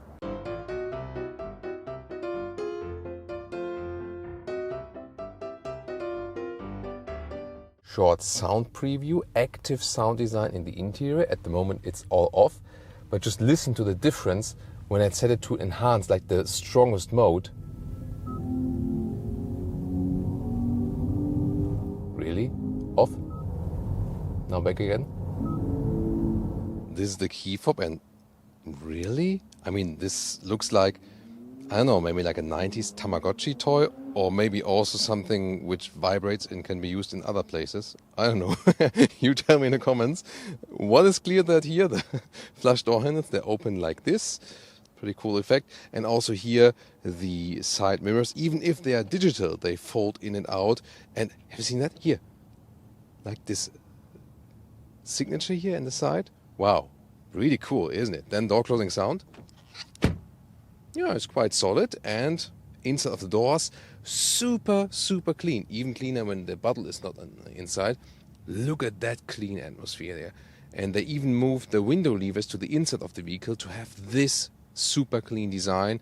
Looks cool. Here, this is hard pack though, but it looks cool with the structure on the inside. So the door pockets are really slim, but you have this opening here, so at least you can put some smaller bottles here. You get a very nice entry badge. There's this comfort entry function, so when you turn on the ignition, the seat moves forward a little bit, and you have again beeping sounds.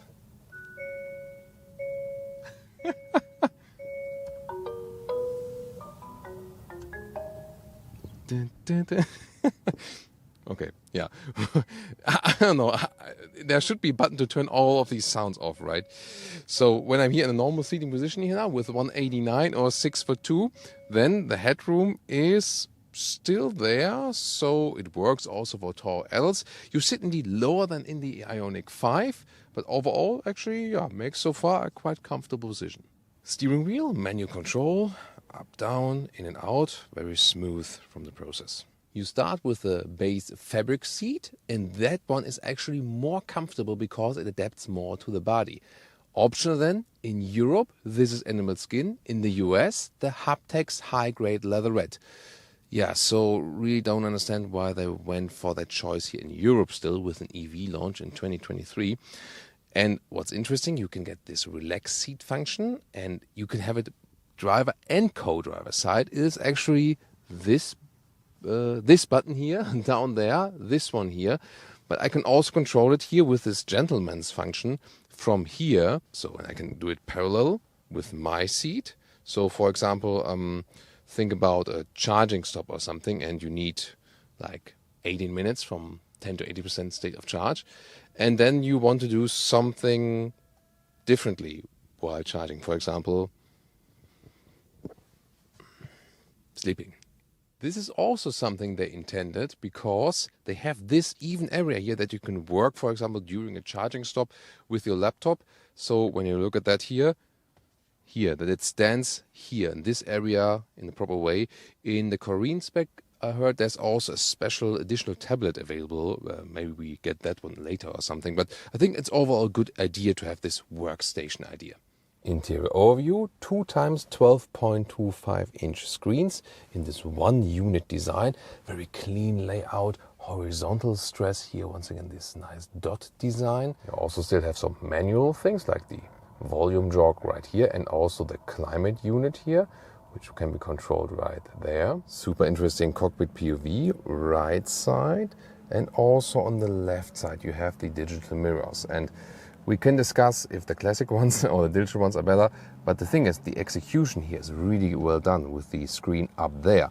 In the e-tron, they were like down here at the side where the where the door handle is, but placing them right here is a good idea because you have it in your line of sight. You can also adjust them right here, but actually it's not that much needed to adjust them. When you have the normal side mirrors, the interior looks like this. This is where the mirrors would be placed, but this design element then is just a little bit lower. Instruments, clear to read. You can cycle through different options right here, but even more impressive when you switch it through the driving modes, normal, sport, eco, and when you press and hold the button, then you can also get to your special My Drive mode. And while you're switching through the modes, you can see here these animations on the steering wheel with these light dots or LED dots.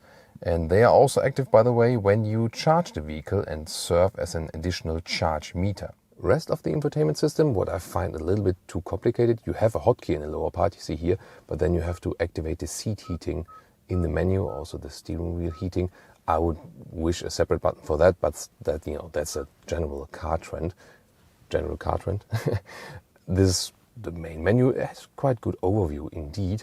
The car internal GPS is still somewhat interesting and necessary in a way, because when you set here a GPS point to a charging station, then you can also have the battery preheating for the winter time, that the DC charging also works in cold temperatures. Other than that, Apple CarPlay integration looks like this, and with Auto also possible, both with cable only. And the Bose sound system here, yeah, actually it has a notable bass always, like the Bose systems do, but I really like the sound indeed. You also get a small head-up display. The glove box is really interesting, opens like this.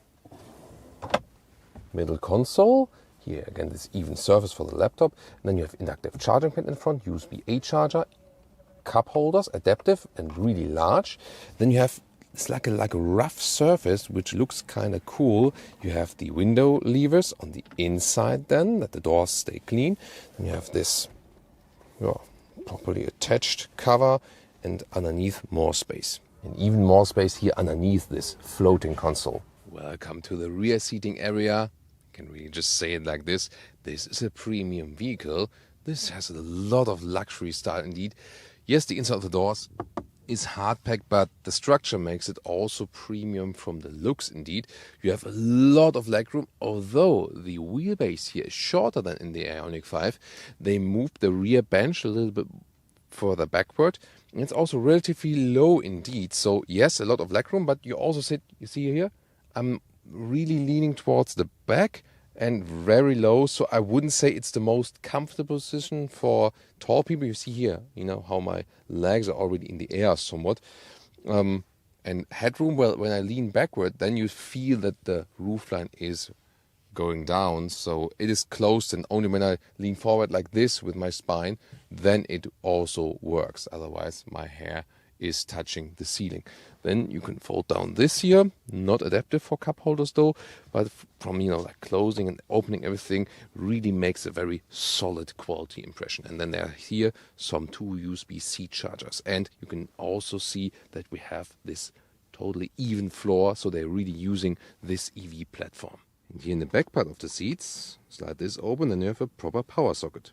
We are the channel of details, and that's why we also appreciate attention to details from the manufacturers, like this dot design button for the electric hatch. That's quite cool, by the way. And oh, also, do you see here right now, this color is called Gravity Gold Matte. And you might say, hey, it's just a matte silver.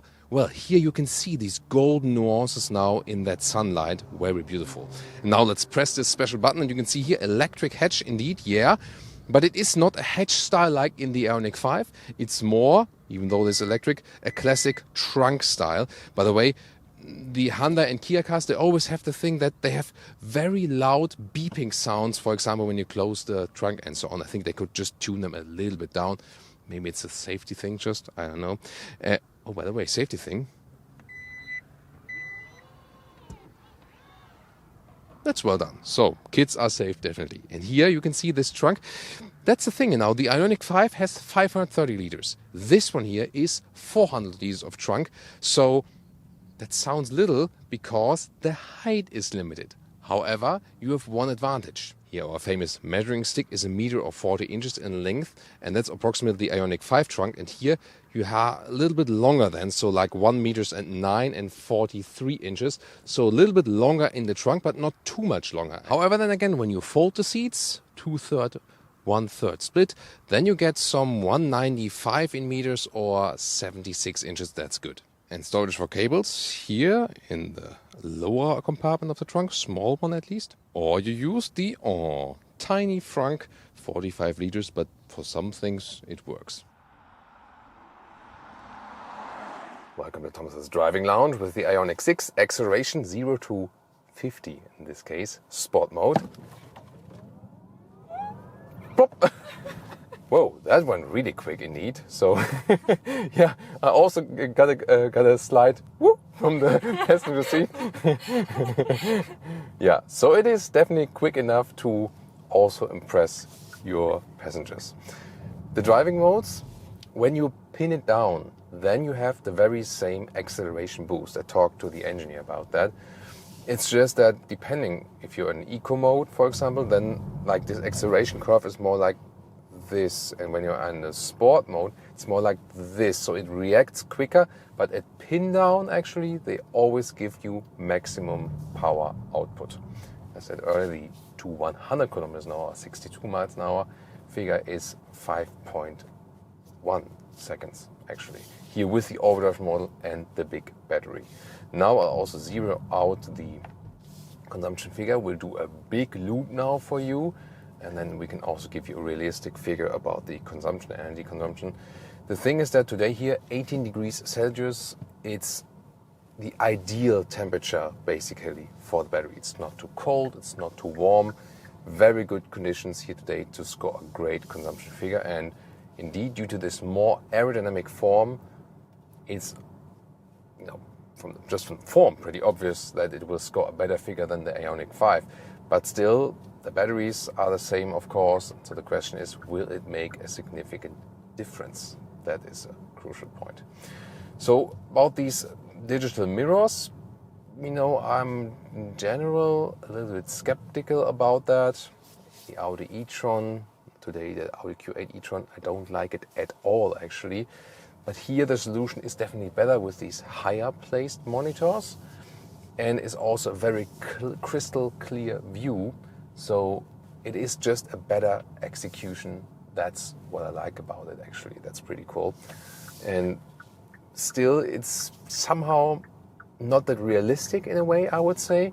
So when you have the real mirrors, I always feel that they rather convey you a sense of reality, whereas everything you see on screen is good when it's an additional thing and it helps you, but I'm not exactly sure if it's really that useful that it would be like a permanent solution, you know what I mean?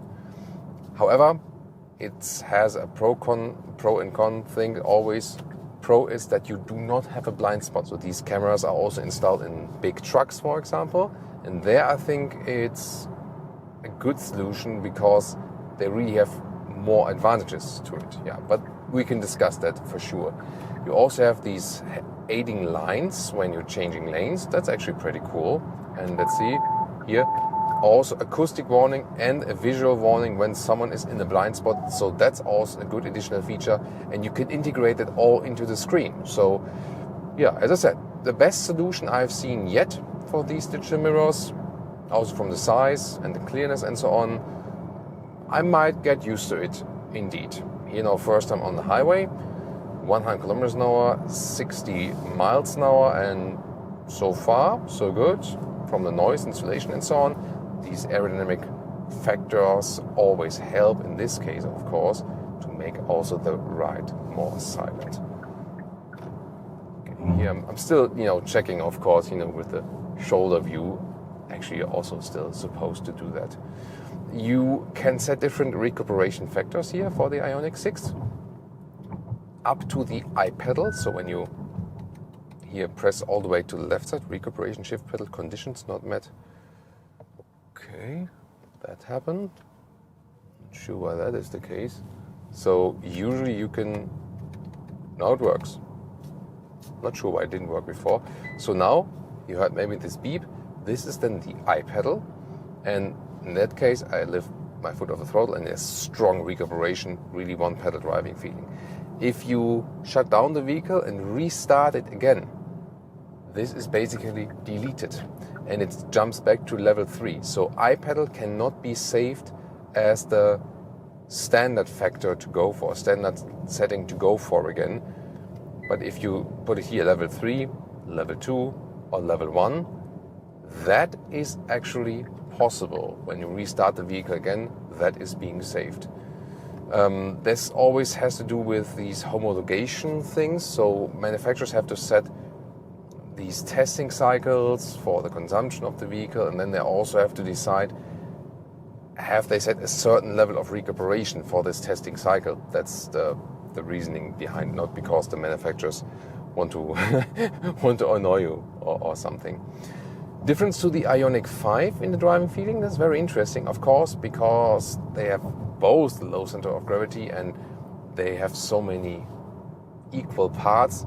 They both feel kind of similar, yes, but here you more get the feeling of like an executive sedan ride. A little bit longer, a little bit lower, and I would say in the city, maybe dropping off your kids or something, and you have maybe a little bit more overview sitting higher, the Ioniq 5 would suit me better. But when I drive a little bit faster and want more calmness, want to enjoy these aerodynamic factors, here on the motorway, the faster you go, there I would say that the Ioniq 6 has the advantage. It just feels more suitable then for higher speeds. It feels more suitable for, you know, this kind of sedan luxury experience, you know what I mean? So this is probably also one of the major factors what you rather appreciate. If you rather appreciate this crossover SUV style or more the EV sedan style, and you indeed do feel that also while driving. It's really stable on the road when you go your left and right. The steering is rather sensitive, I would say, so it reacts. Yes, there's no dead zone area, but then here it's, you also see that when the legs of the passengers fly around. Yeah, I'm not steering too much, but you already saw that the car was reacting really drastically to it. It also changes a little bit throughout the driving modes. You always see this visualization here also at the steering wheel. So in the sport mode, you have a little bit more resistance, which is to me more likable. And this all-wheel drive system, told you earlier, has a rear wheel bias always because the rear electric motor is stronger. And there are different possibilities then. For example, also in this special My Drive mode selection, you can most of the time leave it in this normal auto all-wheel drive mode, which is the standard thing. And then the front wheels get decoupled when you actually don't need them.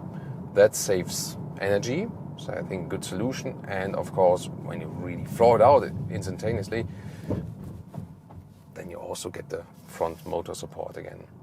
But well, when I want to go drifting, it's a good idea that I always have this My mode where I can, for example, set this preferred rear-wheel drive mode only. Yeah, why not? Efficiency-wise, by the way, the best will be the lightest vehicle with the lowest equipment, small battery, rear-wheel drive only. Big battery, all-wheel drive would of course be a little bit less efficient. Then again, just the battery is bigger and therefore you will always have more range. At the end of this driving part, we'll tell you more about that as for the consumption and for the real-world range and so on. Here on the motorway, really feels at home, very silent, smooth on the road. Now 120 kilometers an hour, let's see. Yeah, it's indeed really windy outside today. You see it here with curly hair Thomas, seen also in the exterior shots. So do you like this car more or curly hair Thomas? Tell me in the comments. So on the motorway, it really feels at home. Then I can also set here this active steering. I can set the cruise control. Right here in the left side of the steering wheel, still real buttons, good. Then let's see how active this steering is reacting. Yeah, also a very smooth process. All of these things have been updated here for the Ioniq 6. Here again, the visual warning that there's someone overtaking. That's very good. Yeah, and I really wanna like the richness of the colors and so on. It's so hard sunlight also today outside, and still the screen is really crisp, and we've seen it differently and much worse with other solutions by competitors here indeed. So you can really imagine cruising also a longer period of time here with this one on the motorway. Would I prefer it against the Ioniq 5? It's a tough question. I mean, the wide opening hatch, of course, is better with the Ioniq 5 if you compare with this one here. This one more gives some relaxed feeling, I think, because of the lower seating position in a way. The higher seating position maybe helps you with comfort, especially when city driving and so on. It's really a tough question. They both come so close. I think it all comes down just to this personal preference, crossover or sedan. It wouldn't be that crucial. Maybe the consumption will be crucial difference, but I don't expect that it will be so large in the difference. So both come close. I think it is just a matter of personal preference. The big competitors, Tesla Model 3, this one here indeed feels much more refined, I have to say, from the interior quality, from the materials and so on, what you touch and feel, driving-wise and so on, so much more refined, this vehicle, just software-wise. And of course the hardware behind the software is actually better with the Tesla, because the software here, also when you check the car internal GPS and so on, super laggy, really old school. And yes, you might use the car internal GPS here indeed, because you want to use the battery preconditioning feature, for example. On the other hand, it's sometimes so bad that you actually don't want to use it, and then you say like, hey, let's use Apple CarPlay, Android Auto, Apple Maps, Google Maps and so on, and that's it. But here the crucial point is we have CarPlay and Android Auto possibility here, and we don't have that with the Tesla, and that wouldn't drive me actually towards this solution here, because I hate that Tesla doesn't actually offer Apple CarPlay or Android Auto. That's really annoying. And yeah, I also realized it here on our test route. Now I took the wrong turn again. This car internal map here is really bollocks. So you need Google Maps or Apple CarPlay. Probably I would just not use then the battery preconditioning feature. You just use the car internal GPS and see about the charging stops yourself.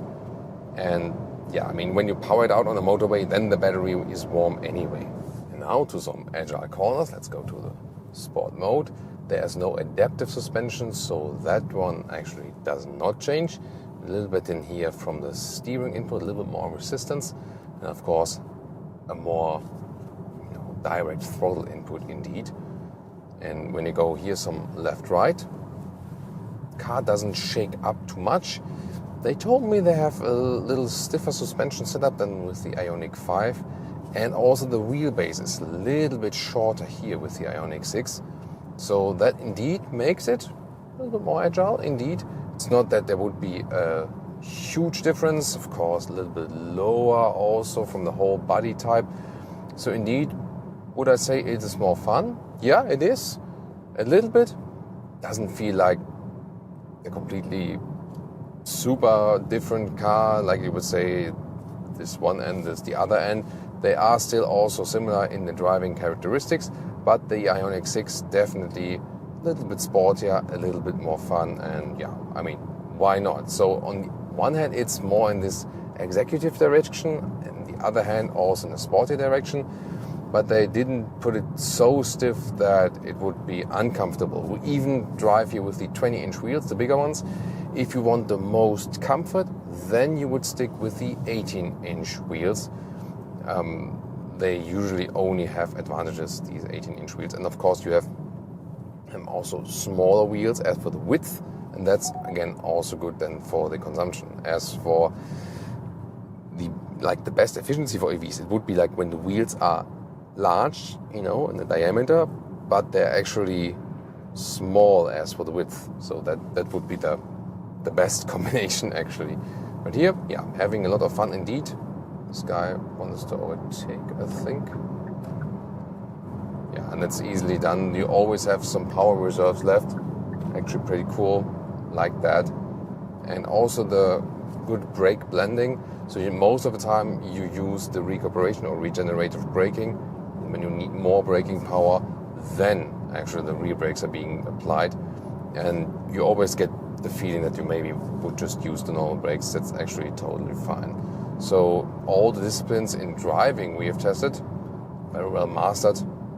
You can get along with it in the city, calm, stable motorway driving, and also fun and agile here on countryside roads and so on. Let's see here in this roundabout. It's also another good test here, still in the sports mode. Of course, it's not like a supercar or something, but here it's also quickly out of the corner. There you still feel this rear wheel bias. Let me see if I can pick up a different feeling in the normal mode when I'm like here at this. When I'm then to go to the My Drive mode, where I have set the rear wheel drive only. Yeah, maybe a little bit, because when you accelerate a little bit harder, the front electric motor is set earlier to on. In the My Drive mode, rear wheel drive only. That's at least what I said. That's what I said, yeah. So it's cool that you have these features available. You can set so much in the infotainment system. And cool that we also can basically individualize our drive mode also in this respect. Consumption and real-world range for today. We did a testing cycle with motorway, countryside roads, city, so everything in it, a realistic mix indeed. And we ended up just a little bit below 18 kilowatt hours on 100 kilometers. That is some 3.5 miles per kilowatt hour. A decent result, not a super great result, but also not a bad result, something average in between, I would say. Can be a little bit more efficient than the Ioniq 5, but it's not that kind of a crucial difference actually. So the real world range then would be something 420 kilometers or 260 miles, which is kind of the average then also in this segment. Here, Hyundai, Kia, Genesis, they are leading in the fast recharging. So when you go in the motorway, then quickly recharge again, this is where they lead at this moment, the competition. Not necessarily that they would have higher range or that they would be super more efficient or something. The Tesla motors there are a little bit more efficient, I feel, and of course their charging infrastructure. So all of the different brands have their different focus. Here definitely one of the main focuses was also that you have a very great premium experience, especially in the interior.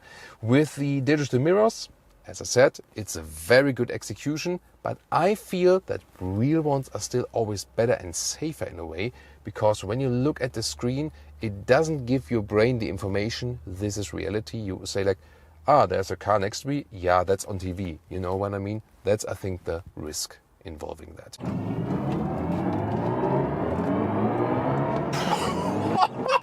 What? That was 100 kilometers an hour, 60 miles an hour.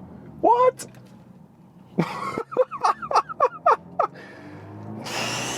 This is a driving review of the BMW i4 as the sporty M50. Here with Thomas and Autogefühl, let's go. Mid-size segment, but the BMW i4 is not an electrified 3 Series, platform-wise yes, but it's more like an electrified BMW 4 Series Grand Coupe. Soon more to that. Here in the front we can already see a huge double kidney right there, but it's closed.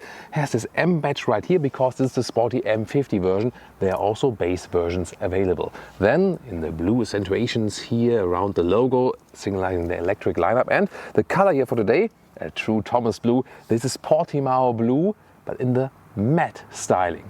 So there's also a metallic Portimao blue available, but here then in the frozen style, how BMW calls it. Headlamps, standard LED, optional this year, the laser light then with blue accentuations. The length is at 4.78 meters or 188 inches, so size-wise this plays in a region of a Tesla Model 3. Price-wise, something different, more to that later. Wheels come from 17-inch to maximum 20-inch. Here the M50, the sporty model, comes with 18-inch standard and then also optional these huge 20-inch wheels. And when you go for these, you also have in the rear these extended mud guards because the tires are just so much wider. The door handles are very, very integrated, and this matte paint is so lovely. However, unlike in the iX, where it just looks like this, and you can open it here, they also fold up a little bit. It's also interesting. Then you also have some wind efficiency gains here from the side mirrors, and this is also then with this shadow line that you have it in a black contrast. Overall, very cool and elegant styling, and indeed is more like a 4 Series Grand Coupe because it also has the fastback opening. Soon more to that. And suspension-wise, this is really interesting. It automatically gets air suspension in the rear, but the dampers, nor front nor rear, are not adaptive. Optionally, you can get an adaptive suspension. It's called adaptive M suspension. That one is also standard and in the M50, but then also with an even stiffer setup here. Looking really forward to drive this one. Why didn't they go for air suspension in the front as well? They say they want a more direct contact to the road, and this platform here actually does not allow air suspension on the front axle just from the building space, and they also want it to be a little bit more precise when turning in and turning out, so that it doesn't, change the weight of the car in the front too much. With the electric vehicles, there will be no differentiation between M performance models and true M models. It's just the M models. That's a new thing coming here with the EV lineup. So M50 is kind of then a true M model for them. All-wheel drive, one electric motor in the front, one in the rear. The rear one is stronger. If you go for the eDrive 40 version, you will only have rear drive. This one here goes top speed 225 kilometers an hour or 140 miles an hour. The rear-wheel drive version goes 190 kilometers an hour or 118 miles per hour. Guess you can live with that. In the lower part here, a diffuser style, strong fins here also in a vertical way. So overall, I think, especially in the 3/4 rear perspective, they really nailed the design, didn't they? Just a minor detail, by the way, these are these, 3-dimensional plastic number plates, and indeed they are more sustainable because if you compare them to the metal plates, they here use less resources in production, and also they can be recycled better than the classic ones. Interesting, right? Sadly, there is no frunk. This one here is going from the same assembly line like the BMW 4 Series Grand Coupe or the BMW 3 Series, so they are not using an EV purpose-built platform. This is one of the drawbacks then. But yeah, also their all-electric iX doesn't have a frunk either, so BMW not so much about the frunks. However, we can also talk about the power figures and the battery figures. 81 kilowatt hours net. It's actually quite a reasonable size for that, and projected range 500 kilometers or 300 miles. We'll see in the driving part if this is true. And acceleration figures here for the M50, 3.9 seconds to 1 kilometers or 62 miles an hour. And then 5.7 it would be for the eDrive 40, the base model then with rear-wheel drive. And recharging 11 kilowatt AC or 205 kilowatt DC. Then from 10 to 80% in 30 minutes at an according charging station. Car key looks like this. It's the classic 3 Series car key, but slim and light, and I really like it. Classic stuff. And then door handles once again fold out like this.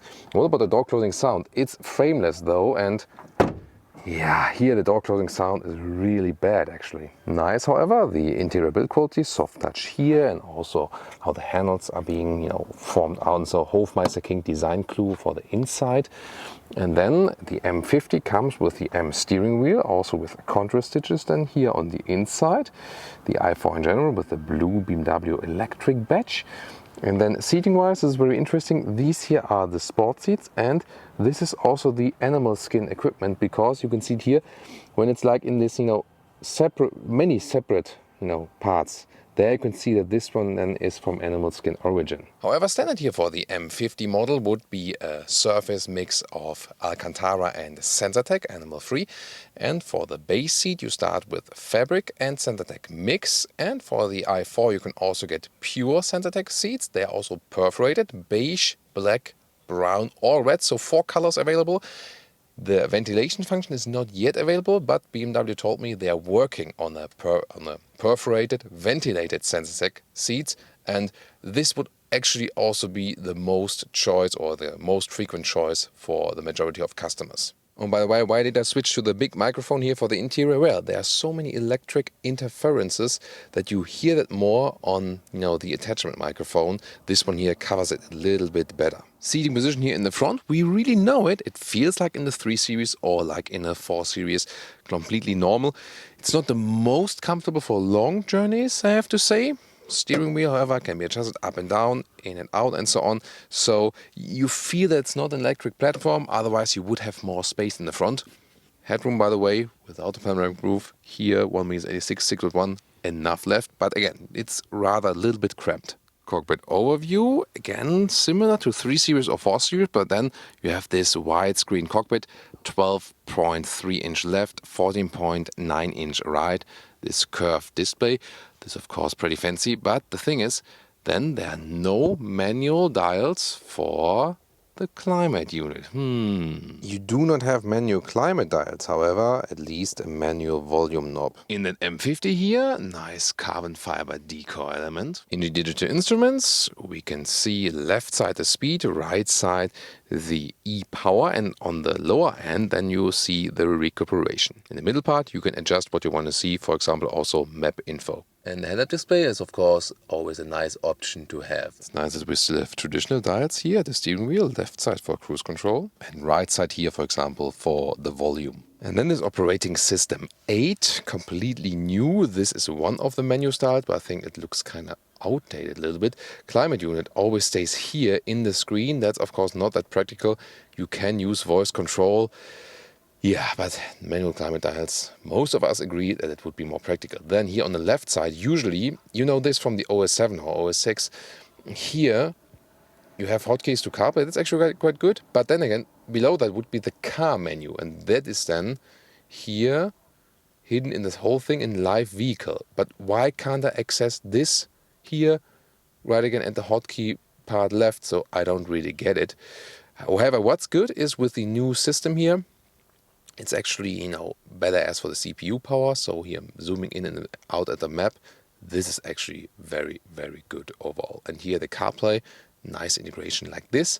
And we also have a decent sound from that Harman Kardon sound system. Woo! Yay! This one still has the typical BMW wings light in the top. Nice carbon fiber cover here for the middle part. And then typical inductive charging pad here for your phone. This one still gets really hot. In the newer vehicles they also will have a ventilation system for that. Then adaptive cup holders right there. And the shifting lever with a nice blue electric accentuation. And here you can also pick the driving modes. And the most power you will only have in the not only Sport, but Sport Boost mode. Classic control knob here, as we know from the 3 Series, and also here underneath the armrest with a USB-C charger and some more space. Well, and here's the biggest problem about this vehicle. Once again, due to the platform, I can hardly fit here in the back part. Headroom is quite okay, but legroom, it's kind of not existent for tall adults. And in the middle part, I can't even move here in the back part. It's not too uncomfortable from the bench itself and so on, but just not enough space, definitely, considering the length of the car. Here, USB-C chargers and the rear climate unit. There you can see how big this middle tunnel is, once again derived from the combustion engine platform. And here cup holders for the middle armrest. Pricing-wise, around 60,000 euros or dollars for an entry model, and here for the M50, around 70,000. That's of course way more expensive than the Tesla Model 3. However, you can also compare them to the more powerful ones. But what's better here with the i4 than with the Model 3, it does have a fast bake opening of the hatch. And that, with 1.86 6.1, I can stand underneath it. Easy access in and out, maybe even putting a bicycle in and so on. This is of course the more practical approach. And this goes 470 to 1290 liters. And the length here, this is the channel where the length is measured properly still.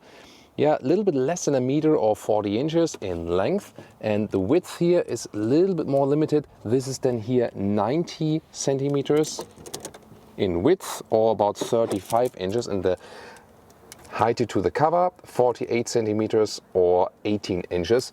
Overall height and a little bit more. You can also just pop out this cover like this. Here you can, by the way, have a 12-volt power supply. For folding the seats, you have to go around then to rear compartment like this. 1/3, 2/3 split. However, you can also have this ski hatch, so then you can also do an individual split like this. And that's then the maximum setup. Thanks to the seats, I would be driving 1.75 meters or 68 inches. Welcome to Thomas's Active Driving Lounge with the BMW i4 M50. Sport boost mode, maximum acceleration, let's go. What? That was 100 kilometers an hour, 60 miles an hour. What?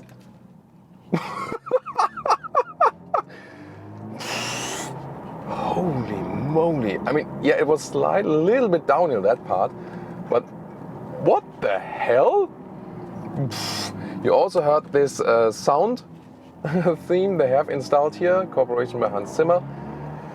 Whew. And if you compare it, yeah, I mean, to something we heard before, Porsche Taycan or something, Audi e-tron GT, it's not the, you know, strongest or harshest sound. It's still somewhat subtle, but definitely here in the sport boost mode, the strongest one. One more time where you can see the speed because of the different camera mount. Let's go.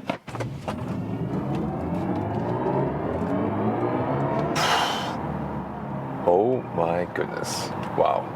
This is really something. But the steering feeling, especially while accelerating, is very unusual BMW. It kinda even feels out of control a little bit. Not too happy with that, actually. Yeah, kinda mixed, no, not mixed feelings, bad feelings about this indeed. Yeah, but, you know, slalom-wise, by the way, how the chassis reacts and so on, this is really superb, but once again, there also feeling in the steering, not to my liking indeed. All-wheel drive, one electric motor in the front, one in the rear. The rear one is more powerful, and the chassis itself and the steering and so on feels kind of like BMW 3 Series or the 4 Series Grand Coupe. What is different here is definitely that we have more weight. So when we're, for example, going downhill, the car pushes a little bit more to the corners, yet at the same time we have a lower center of gravity because the battery pack is so low and centralized in the vehicle, and that again helps the agile driving feeling. So considering that this one here is way heavier than the combustion engine models, you don't feel it actually, because it also kind of sucks you to the ground due to that low center of gravity, and that's really cool. As for the steering feeling, you know, it's actually quite okay. So I feel they also improved it if you compare it to the 3 Series and the 4 Series. There was also always this kind of issue that, you know, it didn't give too much feeling in the low degree angle. It is still the case that you have more feeling here, you know, when you're at these, you know, 90 degrees turn or something, and not so much in this, you know, -2 +5 degrees. But I feel they have improved that a little bit. Maybe a little bit more progressiveness like here and a little bit less here. That would be my wish. But people can also maybe argue, yeah, okay, in that way I can, you know, in a more relaxed manner drive just straight on an Autobahn or something. But overall, it's still fun to drive this car around. So it delivers great driving agility. Oh, kids next to the road, and always, of course, really careful. Recuperation as soon as I lift the throttle, or also when I hit the brakes even more. There's this adaptive function, you can see it here in the instruments.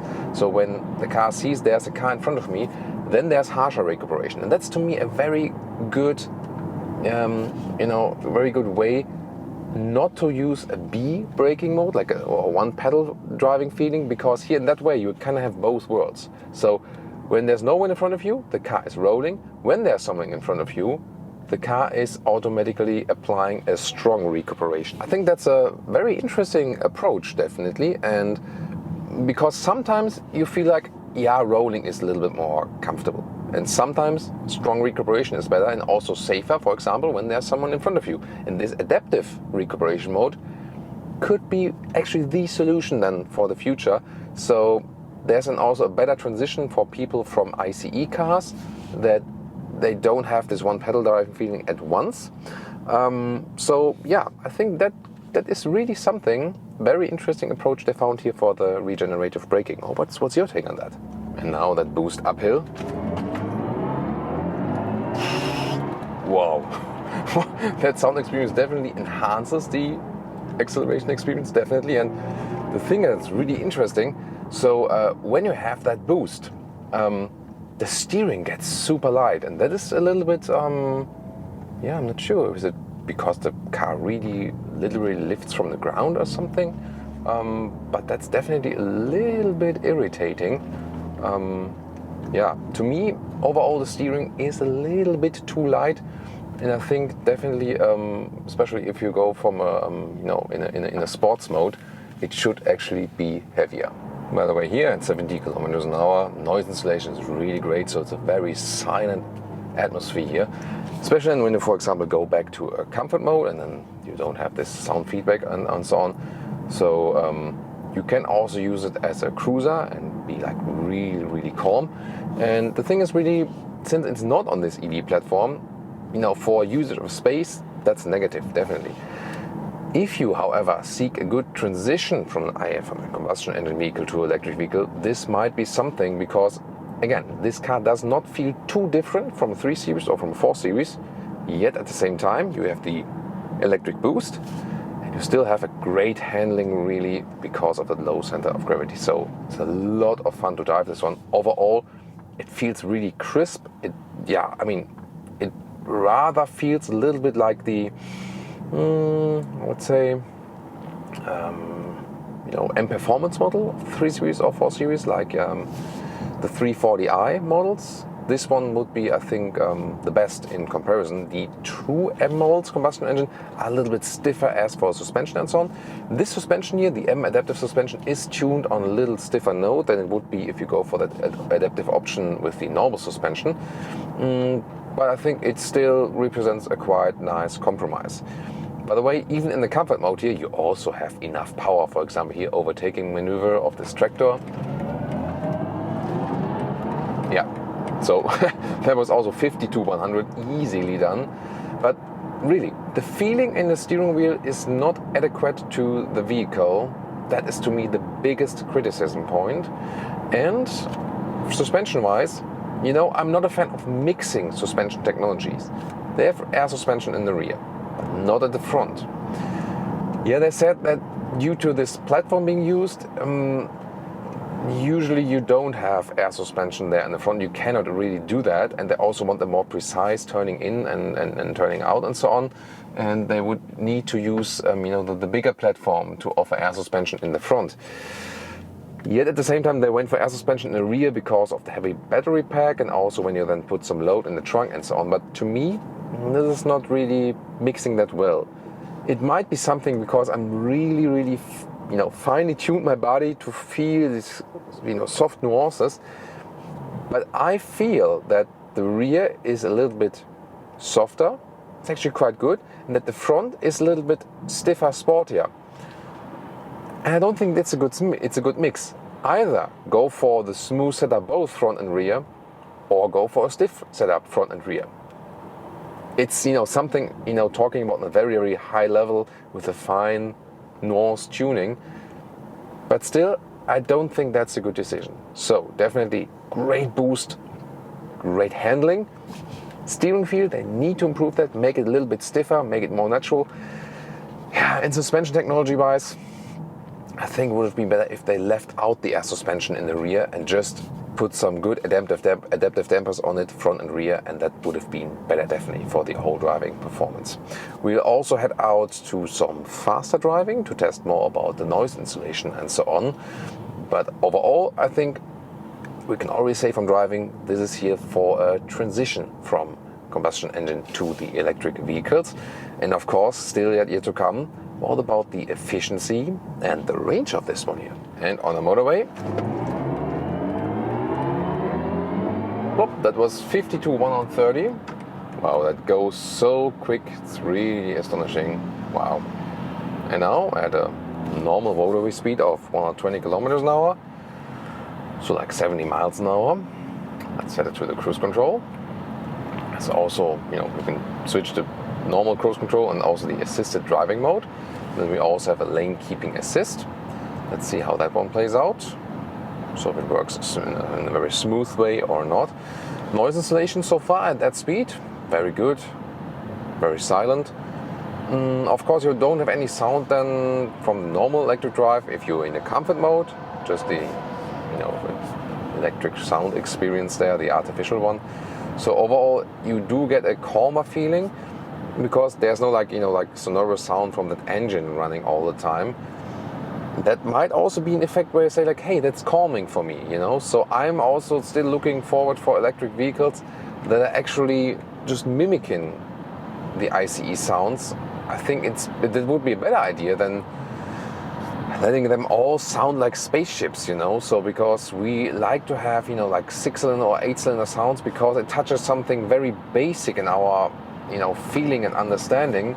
So there's even that theory that it reminds of us being, like a baby or even embryo inside the mother's body and feeling and hearing the heartbeat, that these low frequency sonorous sounds are somewhat calming to us, and that's why we like a V8 sound. And when this is actually true, why can't I just select V8 sound, V6 sound here in that menu?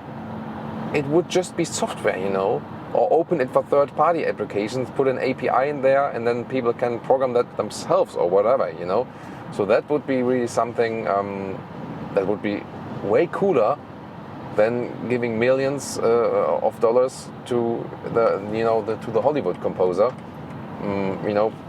for this. I don't see the big benefit in that one, Make something more fun and cool. That's my take on it. Looking forward to your comments.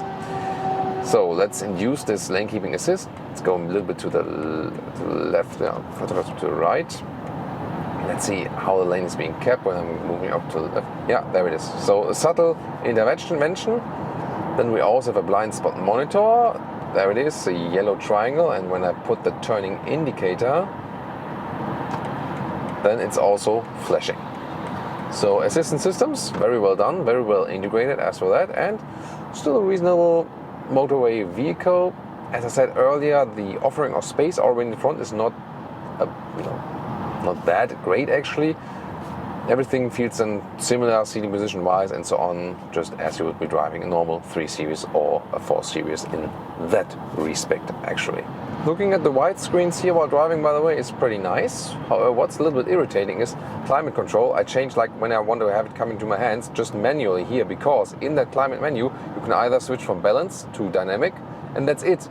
And I cannot really pick where exactly the vents are coming from, and I'm so used to that. For example, more power to the feet, or maybe I didn't find it or something. But then it takes too long to find it. So making things more complicated once again with these new software iterations. And now let's go once again to the Sport Boost mode, because 130 kilometers an hour to, let's see, whatever.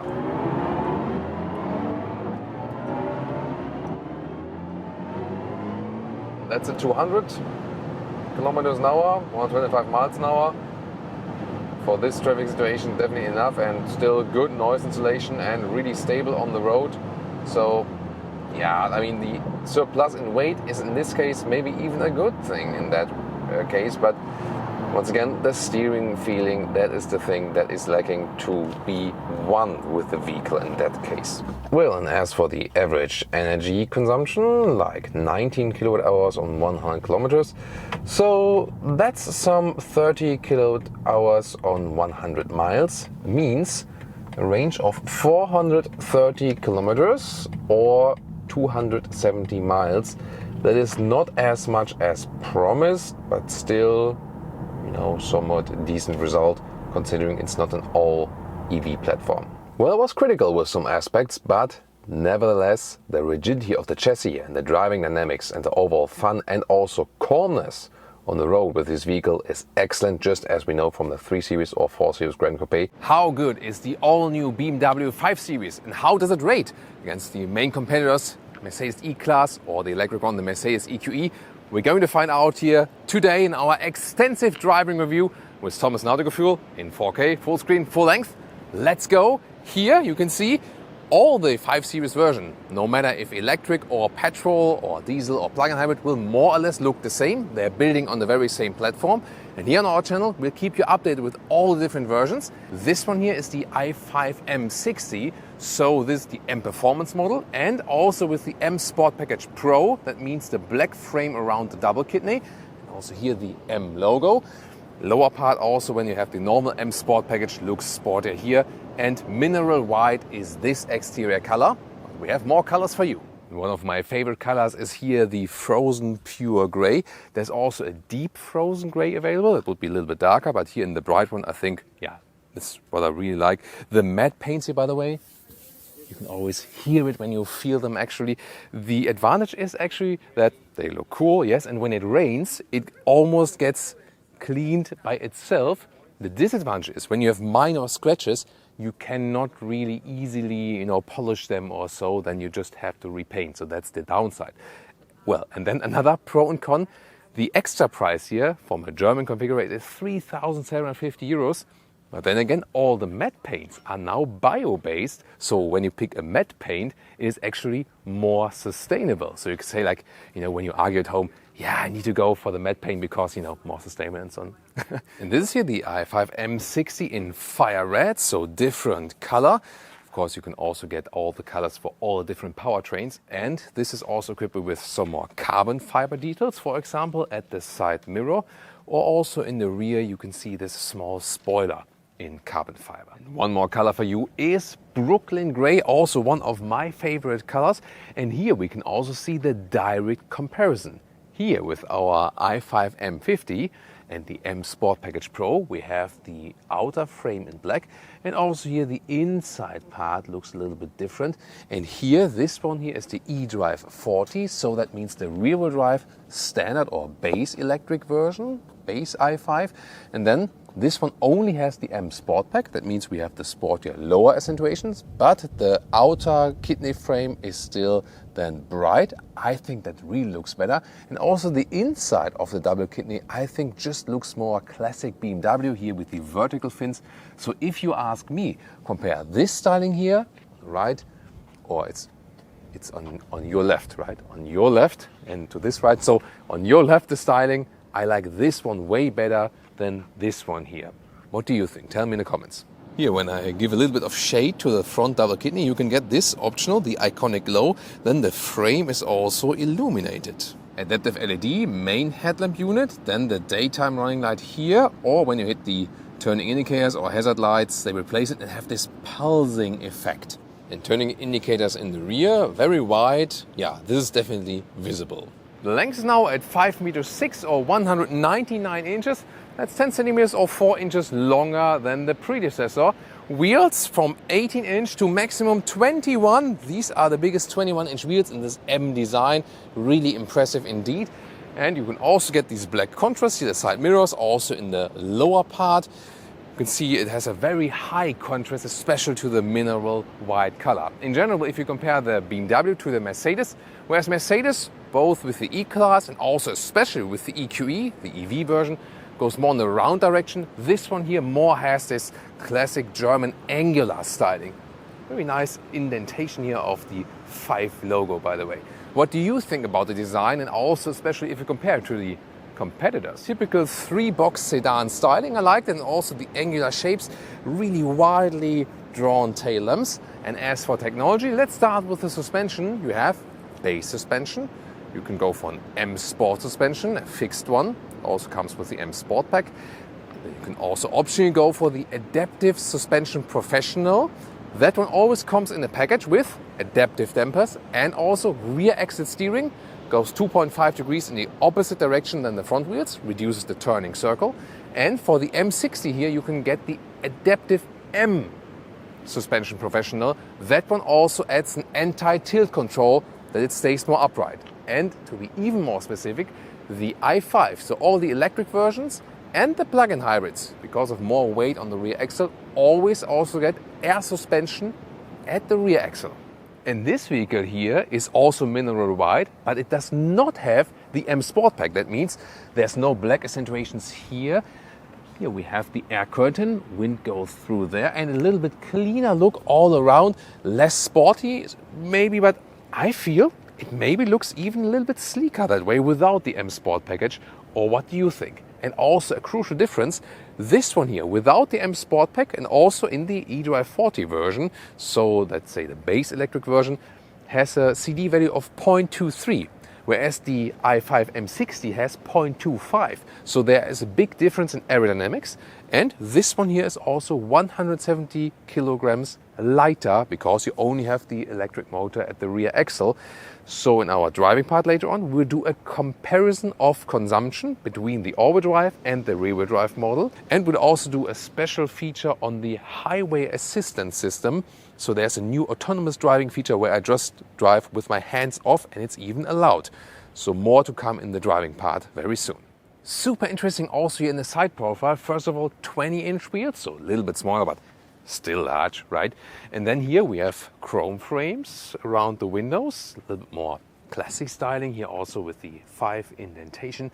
And also in the lower part here, not a high gloss black in this non-super sporty version. And I think that's even more curious. Look at that, you know, when the light is shimmering right here, these structures inside, you can really feel it and see how the light is changing. So I feel that this styling is even cooler and fits the vehicle more. What do you think? And the rear of the base version, especially here in the lower part, here a little bit more silver contrast, and then you have a rather matte black in the lower part, whereas the M Sport versions would once again have this high gloss black diffuser style. So here once again a little bit more subtle, and I really have to say, really fell in love with this more simple styling here. This is the BMW app, and here we can show you that remote parking is possible, tap and hold. So for example, when it would be in a narrow parking lot or something, I can just control the car by my phone. So no one is driving here. I'm not faking it. So here I can press backward. There we go. There. And then I can ease the car out. So let's think about you have a maybe like an old parking garage that is really narrow where you can hardly open the doors because it was built for more narrow cars. That's the easy way. And then you can also take your car for a walk. Oh, good boy, good boy. Yeah, he was, you know, early in dog school, you know, and really learned to, you know, to drive by my side. I love that feature. To open and close the vehicle, use the smartphone app, or you can also use the classic key fob. I'm glad it's still the choice. Then here on the left side, this is more metal here in the M Sport or in the M60. So it's actually heavier, interesting actually. Flush door handles here, but they still give a haptic feedback when you open them like this. So at the moment the car is closed, there we go, there it's open. You just need to hold a smartphone in your hand, it's also possible. Door closing sound. Yeah, I love that, let's do it again. Beautiful, very solid door closing sound. Inside of the doors, soft touch material, all structured. Then it's even softer here a little bit for the elbows. And the window levers, they are mainly just black plastic, just have this, you know, this contrast on the top part. And you can see here this interior bar already begins right here, and there you can set the memory seating and so on, optional Bowers & Wilkins sound system. This one here is also the M Sport interior, which is also standard for the M60. Then you have the M steering wheel with the contrast stitches on the inside, sportier form. However, this one then is still animal material. The base steering wheel would also be vegan. That's also a step forward now. Then the seats, either you get sport seats as standard, I'm soon going to show you them, or these here are the optional comfort seats. They are a little bit more open in the upper area and also a little bit more comfy in the lower area. What I love, by the way, here, look at that. This is the lengthenment for the lower seating area. I pulled it all the way out and there is no gap left. So when you pull it out, there's no gap left where you can, you know, have like crumbles inside or whatever. So it's easy to clean and looks also clean. This is also the Veganza material, so it's completely animal-free, super soft, and also as durable or even a little bit more durable than the animal skin alternative. And the seating comfort is indeed superb. So one of the best at the moment in the sedan segment. Same material is used in the 7 Series, by the way. The only difference is that the 7 Series might have a little bit higher Einsitzhöhe, listen and repeat, Einsitzhöhe, so a little bit more dampening underneath. The main thing is that both are available also here, perforation and also with the ventilation. That's, I think, pretty cool. The sport seat have a little bit more side support if you drive sport here. These here, however, the comfort seats will deliver more comfort. So overall, I think I would go for these here. As for headroom with 189 or 6'2", still have headroom left here. This then the one with the glass roof and I have to push it forward actually because it rolls in the front, so you have more headroom in the rear. So this one you have fixed glass roof, but with the shade when it gets really hot. I think it's very important. As an alternative, I heard that the US market still gets a small roof that you can actually also open. It won't be all the way then, but at least you can still open it. But there are always pros and cons about all different kinds of fixed roof, fixed glass roof, and also the openable glass roof. This could actually fill an hour itself talking about the pros and cons there. And these here are the sport seats as they would be standard for the M Sport Pack or for the M60. Here you can see the Veganza on the interior, sport seat form, perforation, and on the sides here in the top part, there you have Alcantara inserts. And they are also perforated, and the M colors here, red, blue and the bright blue, they shine basically from the background. And the same also accounts for the head restraint, Alcantara covering, perforated, and also with this shiny background. Interior cockpit overview, you have this curved screen, but then 12.3 on the left, 14.9 inch on the right side. You have also, you can get this one here, this light bar, this ambient light bar, and it also switches according to the driving modes. For example, if you go to the sport mode, then here it turns red. The only thing I don't really understand, and it's better in the 7 Series, for example, here, this split. I think a light bar would need to go through on the very same horizontal level. Here it's kind of like here, and oh, where is it? Ah, there it continues. You know what I mean? Here you can also get a carbon fiber decal element, but also different decal elements are available. Soft touch on the top dashboard, and so much different, for example, to a Mercedes E-Class interior or a Mercedes EQE. So the layout is really very different. Steering wheel still with some physical buttons. It's a mix, so to speak. Right side here for the volume. BMW OS 8.5. Here, different home screen as well. And then you also have this app view where you can access everything. Yeah, it's really a lot. You have a YouTube app now. You can watch Bundesliga, and you also have the Air Console games for some gaming experiences, for example. And vehicle apps is always, for example, interesting because in the live vehicle app, there you also have the consumption data and so on. Then the Apple CarPlay integration looks like this, wireless, both also for Android Auto. And you can also have the maps here in the left instrument screen. Here, the climate unit is always in the lower part, and it's actually pretty cool here, the cool seats for the Veganza perforated material. However, to access them, actually, it's more complicated than with physical controls. Digital instruments, when I start up the vehicle, you have the startup sound, and then simple and clean, left side speed, right side then the power, or then here for the electric version you can see also the recharging. And you can also change the whole content you want to see in the middle part. That's possible. Also then, like Apple Maps and so on. This is the car internal map. And you can also get a proper head-up display. In the front you have inductive charging pad, here also with some cooling holes.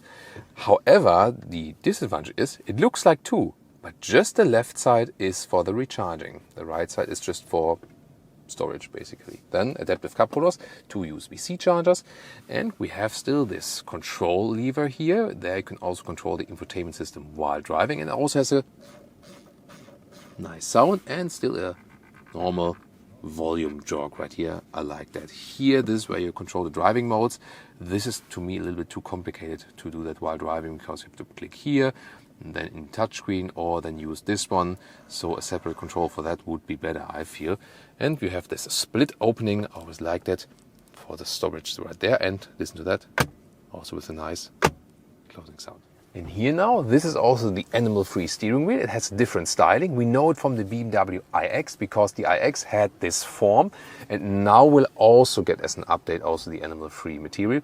It feels a little bit different, but very similar. You wouldn't know it actually, if you didn't, if no one told you before, I feel it feels even a little bit softer. And as I said earlier, it is tested on at least the same durability, actually. So it looks a little bit more futuristic, I feel. The other one, the M Sport, looks a little bit more sporty, definitely, but both have something, definitely. But this one, of course, then more animal friendly. And very interesting tip, by the way. You might remember this new EU law that when you exceed the speed, there's always this beeping and so on for very new vehicles. Mercedes were the first one to introduce a hotkey when you hold the mute key. Here they did it in a similar way. So there's an exclusive information for you now. Here, set, that works on both steering wheels. Set and hold a little bit while driving. Then also this, special assistant that is always beeping is deactivated. However, you have to set it each time the car starts up again. When you shut down the vehicle, start again, that is actually mandatory by law. That's the only thing that manufacturers can do, is activate these hotkeys or short ways solutions to deactivate it quickly again. And here, by the way, also different decor element. This is like a dark wood with, this shiny cover. Also not too bad. I usually prefer matte open cell thing, but yeah, definitely more decor elements are available, of course. And here you can also see how this different steering wheel looks in the whole cockpit setting. Rear seating area. It does fit 4 tall Ls also in the rear, but it is a pain of this segment that also counts for the competitors, that considering the exterior length, you don't have so much space for your legs in the rear. Again, considering the package. However, it would fit even better when I put the front seat a little bit higher. Then the recess here at the back part of the seat would fit better. would fit better for the knees and also for my feet underneath the seat. What I found quite cool is that here we just have a USB-C charger and an iPad holder. It's actually a very easy and simple solution. The seating comfort itself is really good because of the soft material. This Veganza material is actually softer than the animal skin counterpart, and it is actually also in the passive way more breathable. I had recently a direct test, so they don't get too hot that easily. Then in the front you also have the ventilation. Here in the middle part, cup holders, they are adaptive, so I'm also happy here with the build quality and so on. You can also fold down this ski hatch right here. Oh, there's my lunch bag. See you later, lunch bag. And then in the lower part we have a climate unit that is all digital. It looks clean, however. Yeah, I do prefer always manual climate knobs, you know that. But I think it's reasonably simple. You can also get rear seat heating, as you can see, and 2 more USB-C chargers. And just as a proof, so because they pull in this shade for the glass roof in the front, I still have headroom here, also in the rear for tall passengers. And not to forget, also soft touch here for the rear doors on the inside. As for the trunk, wait a minute, what does as have to do with the trunk? As for the trunk or the boot, let's open it. We have 490 liters for the i5 or 520 liters for the combustion engine models. And you can see here, it's a little bit less than a meter or 40 inches in width. And the length is actually more than 40 inches or a meter. It's like 112 or 44 inches. So the difference is also the lower part.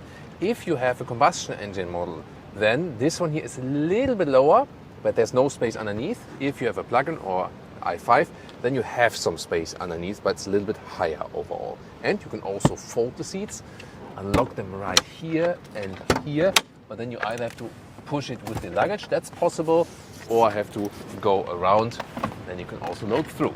Does it frunk or not here in the electric versions? Let's lift it. No, it does not, but wow, largest engine cover ever. Here also with some M carbon fiber styling. At least it looks good, but some frunk would have been cool, wouldn't it? Then let's talk about the different engine specs. Overall, the acceleration figure for the new 5 Series ranges from 7.5 seconds, slowest, to 3.8 seconds. That is this one here, the i5 M60. Maybe later there will also be something else, like a true M version. We'll keep you updated with that. And there will also be a 2-ring version if the sedan is not enough for you. Overall, there are pure petrol, pure diesel, plug-in hybrid petrol, and the all-electric versions. The full engine lineup is really very wide. We have it in the pinned comment and also in the video description for you that you can check it out. Electric specific, you get a battery of 81 kilowatt hours net.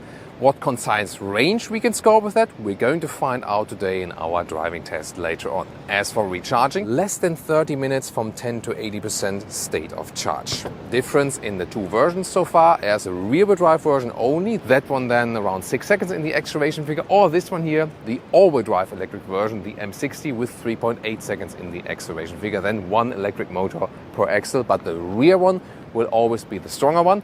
And there will also be an all-wheel drive electric version coming up, which is not the M version, so something in between. And now to the driving part of the all-new 5 Series. Oh wait, wrong vehicle. Acceleration first, i5 M60 all-wheel drive, 3.8 seconds in the acceleration figure officially. And what can we score? We go here to the sport mode. You can see here already the red accentuations. We use this empty parking lot. Let's go. Plop. Oh, that was 90. Whoo! Whoo! And you also heard the iconic sounds. So that is then, whoo, that you have this sound feedback as well, because there's obviously no sound feedback from the engine there. Wait a minute. If you ask yourself now, is that possible even quicker? Yes, it is. If I hold the boost pedal while rolling already, that is possible. Or if I do now standstill and launch control, left pedal here with my left foot, right pedal with my right foot, with the launch control and the boost function, you can get a little bit more torque even out of this vehicle. Let's try and see the difference. Michel? Oh, Michel bailed now. Obviously that was too much for him. No, to be honest, he's filming it from the outside for a reel. Anyway, let's go.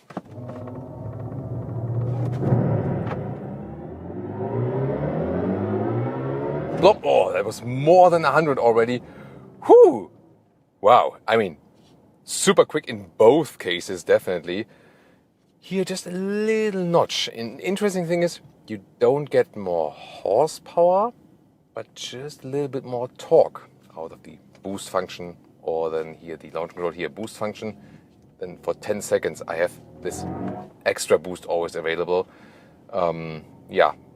Again, launch control only when stationary, boost then also while rolling already.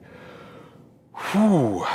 Wow. Was there any difference? We have to check the time codes, but it also might vary then depending on where you are exactly. And then we continue driving uphill here.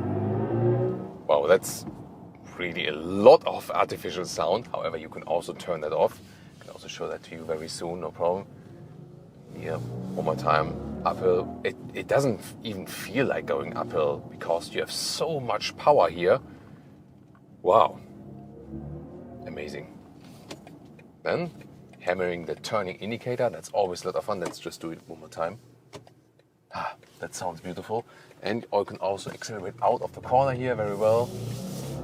Look at how calm the steering remains. So you accelerate very hard, but you remain in control all the time. That's really cool. Then the steering feel, let's see, here in the sport mode. Reactions also from the low degree angle actually, and also how it gets to the outside. Yeah, it feels actually quite cool. Let's see the difference in the driving modes. Yeah, switching the driving modes is actually not that easy to do, I feel. Always have to go this and then that one. So here, normal personal driving mode. Yeah, it's a little bit softer then. Let's go back. My mode's in sport again. Yeah, then I have a little bit more feedback then. So overall, quite happy with that. Did you also here, feel the side bolsters? Side bolsters, with the sports mode. So yeah, good that? remark from Michelle.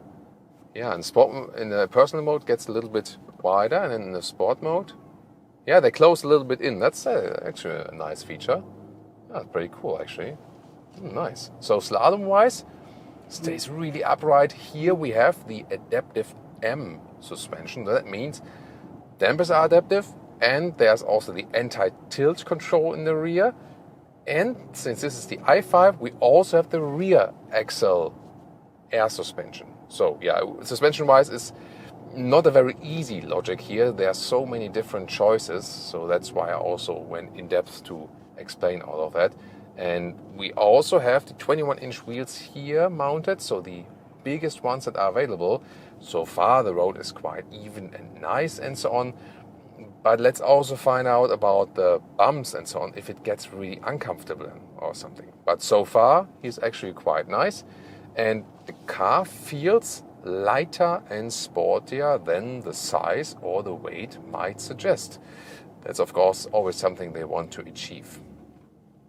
These red traffic lights are probably only put here in Portugal to that you can do another sprint. Yeah, the truth is they turn red when you're driving too fast. I want to show you here my modes. When we're just in the personal mode and then accelerate, you feel it's just a little bit then, So when you're in sport mode, it's more enhanced, and also when you hit the throttle a little bit harder, then it is even more enhanced. To turn that off, actually, do stuff like this while driving is always a little bit, I don't know.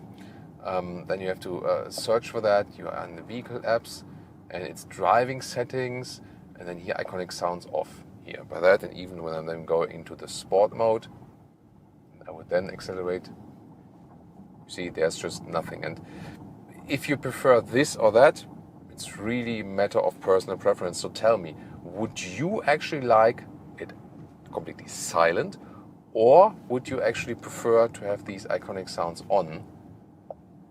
There we go. And especially in sports mode. I mean, when you don't hammer it that hard, then it's quite okay. So you can live with that in everyday driving life. No problem at all. So how does it feel from the previous generation 5 Series? Although this one here is the electric one and the battery, and there wasn't a full electric one in the previous generation, they managed actually by that suspension setup and all the fine tunings that it does not feel heavier. So that is to me one of the key findings. And you might remember our i7 versus 7 Series review where we compared the petrol and the electric one, and BMW really manages that their vehicles, when they're in the electric version or the combustion engine versions, more or less feel the same. There is indeed not much difference in driving fun, agility and so on. And that's, I think, a very, very good achievement. Remember with Mercedes, comparing that, E-Class versus EQE, they used a completely different platform. Yes, they also share parts, but there they really split their electric thing and their combustion engine thing, whereas BMW has this approach here to react a little bit quicker to the changing demand, that they put everything on one platform. So then again, the wind efficiency here is not the best, especially if you go for one here in the M Sport. So the CD value indeed varies a lot according to the package or the version you have on the exterior here with the 5 Series. So that might be also some tricky thing. If you want to have it more efficient while driving, do not go for the M Sport Pack. The non-M Sport Pack versions, the base versions, will be more aerodynamic. Very important to know for that. We will later on also drive the rear-wheel drive pure version. Then you can also compare the acceleration and so on. Of course, here you can use the power at any time, but you don't have to, actually, if you don't want to. The overall driving feeling here is very calm and collected. It is that typical business sedan we know from BMW. And if you compare it now to the 7 Series, for example, how can you really compare that as for the driving feeling? It is actually kind of similar. The 7 Series feels bigger, feels heavier. Here, the seats already deliver superb comfort. Maybe the 7 Series seats a little bit more plush as for the so-called Einsitzhöhe, as I said. But here you pay so much less money, although it's not a cheap vehicle at all. But you already get some kind of 7 Series feeling. So I feel that the difference between 5 and 7 Series has also become now a little bit closer with this generation. At the same time, you have somewhat the agility of the 3 Series. Also, like with the Mercedes E-Class, I feel that E-Class and 5 Series in their model lineup overall are somewhat the sweet spot. That becomes obvious, especially while driving these ones here. Then let's here test always some assistance systems on the countryside road. I have set the active cruise control. So this is primarily meant to do on the motorway. We'll also give you a special insight on that as for the automatic lane change and this autonomous feature. But here, when you set it like on a normal tone, even here on the countryside road, where it's not like the specialty usually meant for the motorway driving, it follows the lane very well. It keeps the car centered even if you don't steer it yourself. So the elaboration of the assistance systems really on a high level already. Noise insulation wise, it's also super silent in here. Later again with a little bit higher speed, but here at lower speeds you hardly hear anything from the outside environment. It really gives you a very, very calm feeling, together with the superb comfort here of the Veganza seats. And even if you wouldn't have seat cooling, they would remain quite cool. But here I can, for example, set like level 1 of seat cooling by that. This is, by the way, also an advantage if you compare it to the 7 Series. The 7 Series actually does not offer seat ventilation together with the perforated Veganza seats. Strange decision, definitely, but you have it here with the 5 Series. So, yeah, I mean, even going long mileage here, I can very well imagine that. Great, now we've found a destroyed road that is about to be redone. Therefore, it's really bumpy and so on. But remember, 21-inch wheels, and usually these large wheels mean no comfort at all, So I always say like go for smaller wheels, but here, although it's a destroyed road, it feels like nothing. So I'm really impressed by this suspension. I mean, it's not a full air suspension, even here in the electric one or the plug-in hybrid and so on. It is just the rear axle air suspension, but you don't feel that. It is still a very comfortable ride. So the adaptive dampers here by BMW have always been very good. They have been so good that usually you do not miss an air suspension. So even if you would have a combustion engine version where you have no rear axle air suspension and so on, they would do absolutely fine. Of course, base suspension would also be interesting in the test later on. Usually these test vehicles here are very, very high spec. But here with the adaptive suspension, not only does it fulfill sporty purposes, you also consider how it's not getting super loud, although there was this construction work here.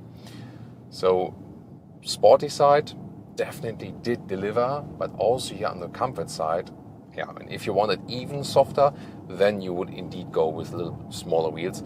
21-inch wheels also have the disadvantage that they sometimes get easily scratched and so on, So I would maybe like 20 as a maximum compromise or something, but yeah, because 21 is definitely super, super large. More features here, for example, augmented reality feature. I have here the camera view and also an arrow then. Right here, when I have the car internal GPS set, so there's this displayed arrow, they have to turn around, and here we can also experience the rear axle steering. So although the car is long, has a long wheelbase and so on, rear axle steering makes it really possible to have narrow turning circles. That's actually pretty cool. And you also feel that the rear comes a little bit around, so to speak, so that these guys pass. There we go. And also when you accelerate out, for example, you feel, I mean, it doesn't feel too artificial in this case because they don't have the widest degree angle. And that's always the discussion. When you have a wider angle, it feels a little bit more artificial. Then again, you can reduce the turning circle more. So they didn't want to exaggerate it in a way. But still, it's a very cool feature to have. At low speeds, you feel it. When you drive a little bit faster, it moves in the parallel direction anyway. So then you wouldn't have this effect. You have more stability than in this case. But definitely very cool feature to have it to make life a little bit easier, especially when parking in and out and so on. And yeah, it doesn't take anything away from the fun while driving. Noise insulation when being here on the motorway, around 120 kilometers an hour, so like 70 miles an hour. It's really good. Here the tarmac is a little bit rougher. Here a little bit more tire noise. The one we were on before was a little bit less. Will change soon again. But the overall, wind noise and so on is really low. Feels super comfortable. This vehicle here, I switched the vehicle now just to test some more variety, is by the way equipped with these sport seats. They are also good, but definitely I feel it now, especially on long motorway journeys, rather take the comfort seats. They just bring you that extra amount of comfort. These ones here are a little bit stiffer, so the comfort seats a little bit softer than in the dampening. So they overall just give you more comfort, and especially since you have this electric feature where in the sport mode, for example, they get a little bit closer. It's also not a problem that they in general have a little bit less side support than the ones I'm sitting on here. So my choice would be the comfort seats, and then probably in the bright Veganza then. First consumption test, we ended up with about 19 kilowatt hours on 100 kilometers. That's 3.3 miles per kilowatt hour. So that would mean a real-world concise range of 430 kilometers or 270 miles. And we're also testing the assistance systems, and there's big news coming up right now. First of all, here you know the adaptive cruise control and the active lane keeping assist, told you about that. But now it's also possible to get an extra package for the Plus package. And in front of us is also a vehicle. And first of all, I can take my hands off, and I can also look into the mirror, look to the left to initiate a lane changing actually automatically. Let's see, let's try it again here.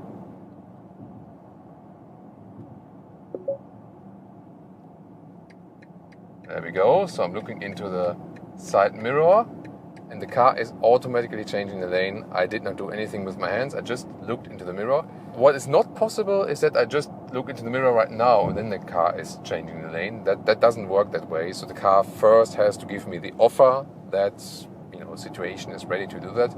You might ask yourself, why would that be necessary in a way here overall? I mean, it is a little bit more relaxed just to keep your hands down, and it is not meant that you take out your smartphone or something and start texting or whatever. So because it's still level 2, that means you are still responsible. So when I have an accident, it's my responsibility.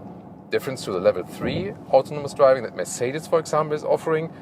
There the car isn't responsible. However, that one is restricted to 60 kilometers an hour, like 30 miles an hour. Here, however, this one works until 130 kilometers an hour or 80 miles an hour. And that's, of course, a better usage because I can also do it here at higher speeds here on the motorway. It will be allowed so far in the US, in Canada, and also in Germany. In Germany, they also got a special allowance for that. That is also something very new because so far it is not allowed at all. Here now you can see a car changes into our lane. The vehicle is doing that very well, and yeah, I'm really impressed how smooth the whole system is working. So there are no hectic movements. Everything goes via the flow, and sometimes, you need to get used to these systems, or you may be like, I don't really trust in the vehicle or so. But because everything is so smooth and controlled, you really have full trust in the vehicle, and don't think, oh my god, what's going on? No, it's actually kind of relaxing, really. So the ambulancia is not moving over. It is kind of weird, The last time I've driven. Check traffic to switch so that I can check it. So I go over. Yeah, there we go. So the last time I've driven in such autonomous way, and it was at that point legal in Germany, actually was with the Tesla Model S, and that was 10 years ago. Then they realized that wasn't really up to, they couldn't really do that in all situations. So that was disallowed then.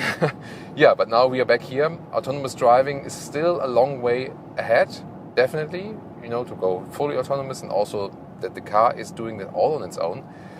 But here, this is definitely one of the next steps, and it works here at reasonable speeds, So, definitely more relaxing to keep my hands down, and maybe a little bit easier than when you're talking to someone, maybe to the camera, for example. So.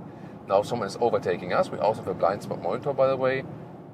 For my information, definitely not maybe necessary for the car yet.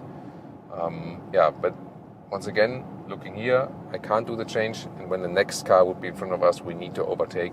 Then again, I can do the next overtaking action. So overall, I think the system works very, very well.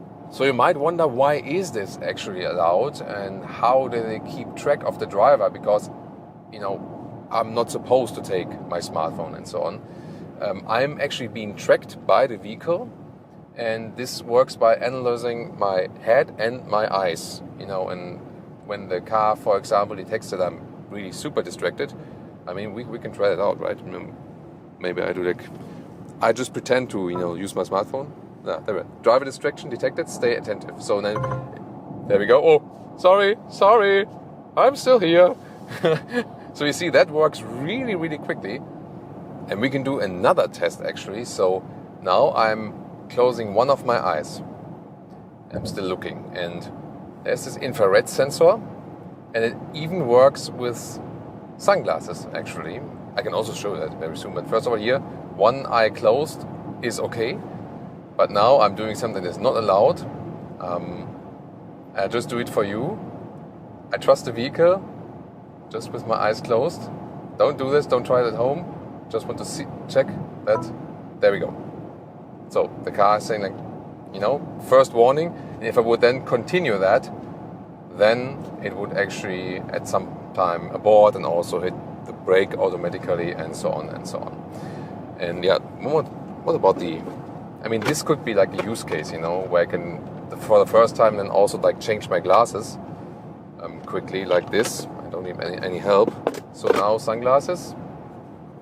See, there's no difference.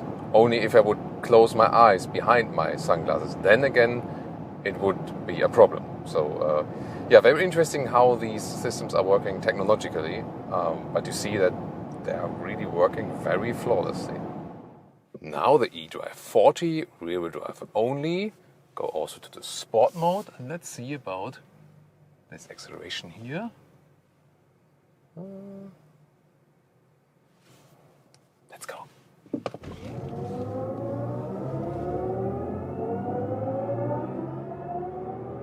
But that's 100.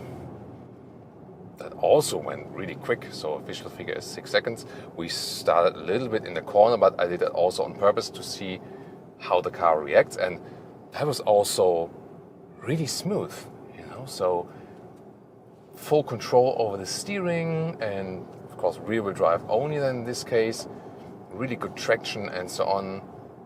Actually pretty cool, and more than enough really. The other one, the all-wheel drive version, is really great in the performance.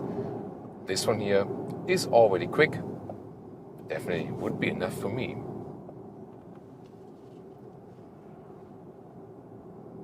There is also one advantage to it, and that is when you accelerate out of the corners. Yes, it might not be that performing on paper, like numbers-wise, seconds-wise. But then again, when you accelerate out of corners, you always have rear-wheel drive only. Yes, the all-wheel drive version is also rear-wheel biased. Still, when you have a rear-wheel drive only vehicle, you always get out of the corners a little bit better because, it just helps to push the car out of it, So that's something that just comes natural by physics, basically. And I really like this rear-wheel drive only feeling. So that could be an argument to say like, hey, I don't spend so much money, go for the all-wheel drive version, and the 6 seconds here is just enough for me, and I'm fine with that. Top speed is different. Here, 180 kilometers an hour, so 180 kilometers an hour or 112 miles per hour, whereas the other one, the M60, would go 230 kilometers an hour. So that is like 135 miles per hour, right? I think. You can argue about that. If you really need that, might be a German thing only. Other markets probably won't care so much. About recuperation, by the way. So either you have the adaptive recuperation set, and then it's a little bit like cruise control. If there's no one in front of me, I'm rolling. And when there's someone in front of me, then it's also reducing the speed. You mainly do the recuperation if you need it stronger than via the brake pedal. And they use all of the recuperation that's possible. And if there's then even more braking needed, then the rear brakes are being applied. Or you can hit here the shifting lever, then you go to the B mode, and then when you lift your foot off the throttle, then here strong regenerative braking immediately. And this is then a one pedal driving feeling. But the BMW philosophy is more to keep it with this adaptive recuperation actually. Suspension-wise, here in this case we do not have the anti-tilt control at the rear axle. Is that a problem? I mean, in normal driving you don't realize it that much. You would realize it more actually when you're really like, always like quick corner driving really fast, then it might make a difference. But it's not that it would be a great game changer or something. Another difference we feel here, of course, is the steering wheel, which is the vegan one, completely animal-free. It has this different look. Also by driving, it gives you a little bit more futuristic look, less classic look. So the traditional look of the M Sport steering wheel reminds you more of existing models and so on.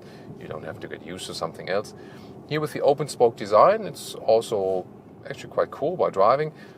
I even have the feeling that it gives you like a little bit better visibility, if that's a factor, not blocking your view that much, but maybe just a very, very, very small level.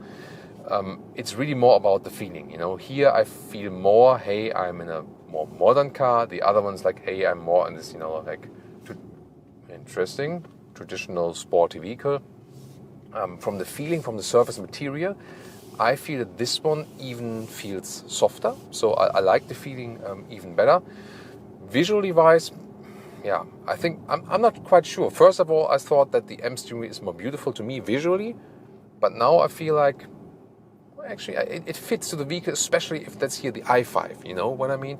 But I think you'll be happy with both stylings, definitely. As for the form itself, it doesn't make such a big difference, because when you have your hands correctly set here at the sides of the steering wheel, then the difference in the steering feeling is not that different. And do you feel that this vehicle here, the rear-wheel drive only version, eDrive 40, is lighter? Maybe a little bit, but I think that's not the crucial thing, that you really feel that it's lighter. The crucial thing is that you feel it's rear-wheel drive only. Yes, it's a little bit slower, but in a way, it kind of also feels more natural and agile by that. But what will be even more interesting is, what I said initially, it is this 175 kilograms lighter, and also 2 kilowatt hours on 1 kilometers, or like a quarter of a mile per kilowatt hour better in the official consumption figure.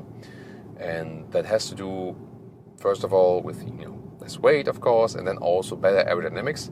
Because remember, that's a very interesting point here, 0.25 for the M60 with the M Sportback.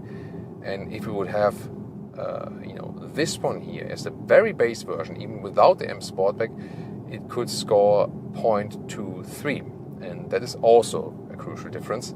So let's see what we can score then here as for the concise consumption. So far, you might remember, just to remember again, around 19 kilowatt hours on 1 kilometers. So it was a little bit more than 3 miles per kilowatt hour. Now this is super interesting. Remember, with the i5 M60, our consumption was like 19 kilowatt hours on 100 kilometers, so a little bit more than 3 miles per kilowatt hour.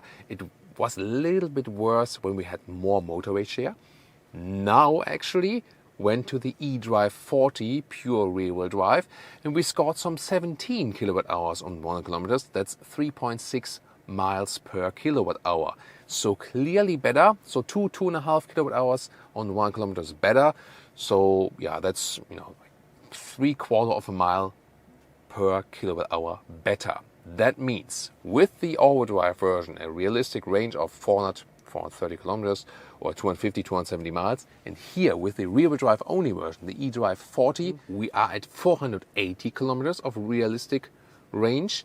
That's about 300 miles. And it means when you go this eDrive 40, you gain about 50 kilometers or 30 miles of range. That means, and if you also think about the everyday usage and so on, and that the rear-wheel drive only version is also a lot of fun and way less expensive, if you go for the electric 5 Series, definitely this one here, the eDrive 40, is way to go. So as for styling, I'm definitely here with the base look, and not with the M Sport. It also has something definitely here, you know, but I prefer it a little bit less sinister, but a little bit more classy. I think it fits the vehicle a little bit better.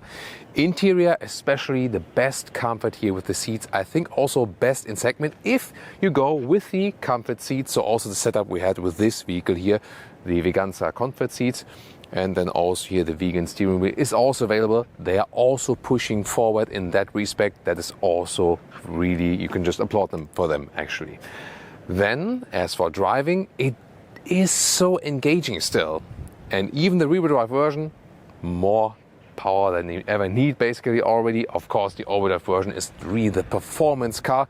But I think especially if you look at the efficiency factor, if you go for the i5, then this eDrive 40 is way to go because it just gives you this extra mileage, this extra range you might need. In comparison to the Mercedes E-Class or the Mercedes EQE, I feel especially the E-Class has this typical E-Class floaty ride, whereas the 5 Series more goes into the engaging ride. This is like the main difference. Other than that, they are actually in the segment very similar, but then again, exterior and interior way different. But not in a way of that one is super much better than the other one, more in a way of personal preference a lot actually. The biggest difference indeed is that the BMW here, no matter if combustion engine, plug-in, the mix between all and the i5 is always on the same platform, whereas the Mercedes split in Mercedes E-Class and the EQE, they are also a little bit different to each other once again. About the Tesla Model 3, it is quite efficient actually from the electric motor and also from aerodynamics, has thus a good range and of course offers a supercharging network. Overall the best price-performance ratio, together with quick hardware behind the software. However, the user interface is now, especially with the Highland update, way different. Lacks of radar sensors is also critical, so overall you have to get used to the vehicle, but still it remains the price-performance winner if you take list price into account. The VW ID7 is actually a very good approach from VW now. It is higher than the Model 3 in the list price, however leasing prices might be better than at the end of the day, because Volkswagen usually offers better leasing deals than Tesla does. Together with the BMW, the ID7 offers the best optional adaptive suspension and the most elaborated assistance systems. It offers most legroom, has a practical fastback hatch, has the best and most comfortable seats, and the user interface is actually among the best and easiest. So it's not that efficient like the Tesla Model 3 in Autobahn use, however still quite good and a little bit more expensive than the Model 3, at least in list price. So the ID7 would be actually one of my main picks now. And the Polestar 2? Well, since the update it's also been more efficient and it has this great internal Google Maps system. The ride is harder or stiffer than with the ID7. Also, however, it has a practical fastback opening. The Ioniq 6 is also very solid. It's also great in fast charging technology with this 800 volt tech. The interior is, in comparison to most of the competitors, not always completely animal free. However, the build quality is also pretty decent. The BYD is a very good ride and also has a good classic user interface. It is a strong competitor now. However, assistance systems and beeping sounds and so on, it's still quite annoying. It's not yet a fully finished product. They need to upgrade the software for the European market. It's also the slowest in the fast charging. The BMW i4 is not that very efficient as for the electric motor. However, it also offers this cool fastback opening. It's a great look and a very sporty and fun drive. Hardly any space for the legroom though. They're not using an EV platform. The BMW i5 recently came out. Yes, they also share a platform with ICEs. However, it was better planned before to be used as an electric vehicle. It's also the largest car in the test. Not really comparable pricing wise, but I still want to put it in this comparison because actually I feel it is the better pick in comparison to the i4. Maybe rather get a low spec i5 than a high spec i4. The i5 also has a great suspension and good comfort seats, best vegan materials, and also has the highest prestige in the test, so to speak. So overall then again, the price performance winner, the Tesla Model 3. The overall winner, if price doesn't play a role or if you can get a better leasing deal, for me is now the VW ID7. It's been a long time since I recommend to buy a VW vehicle. They had so many software problems and so on, but they really stepped up the game now. I also found it has the most comfortable seats in the test. The user interface is meanwhile also quick and easy enough. Really elaborated assistance systems, nothing is annoying you and so on, and it's way less expensive than the BMW without offering less luxury or so. To me, surprisingly now, the ID7 is the new sweet spot. What about you? What do you think? Tell me, which one would you go for? Let's discuss in the comments and tune in to more of our comparison episodes.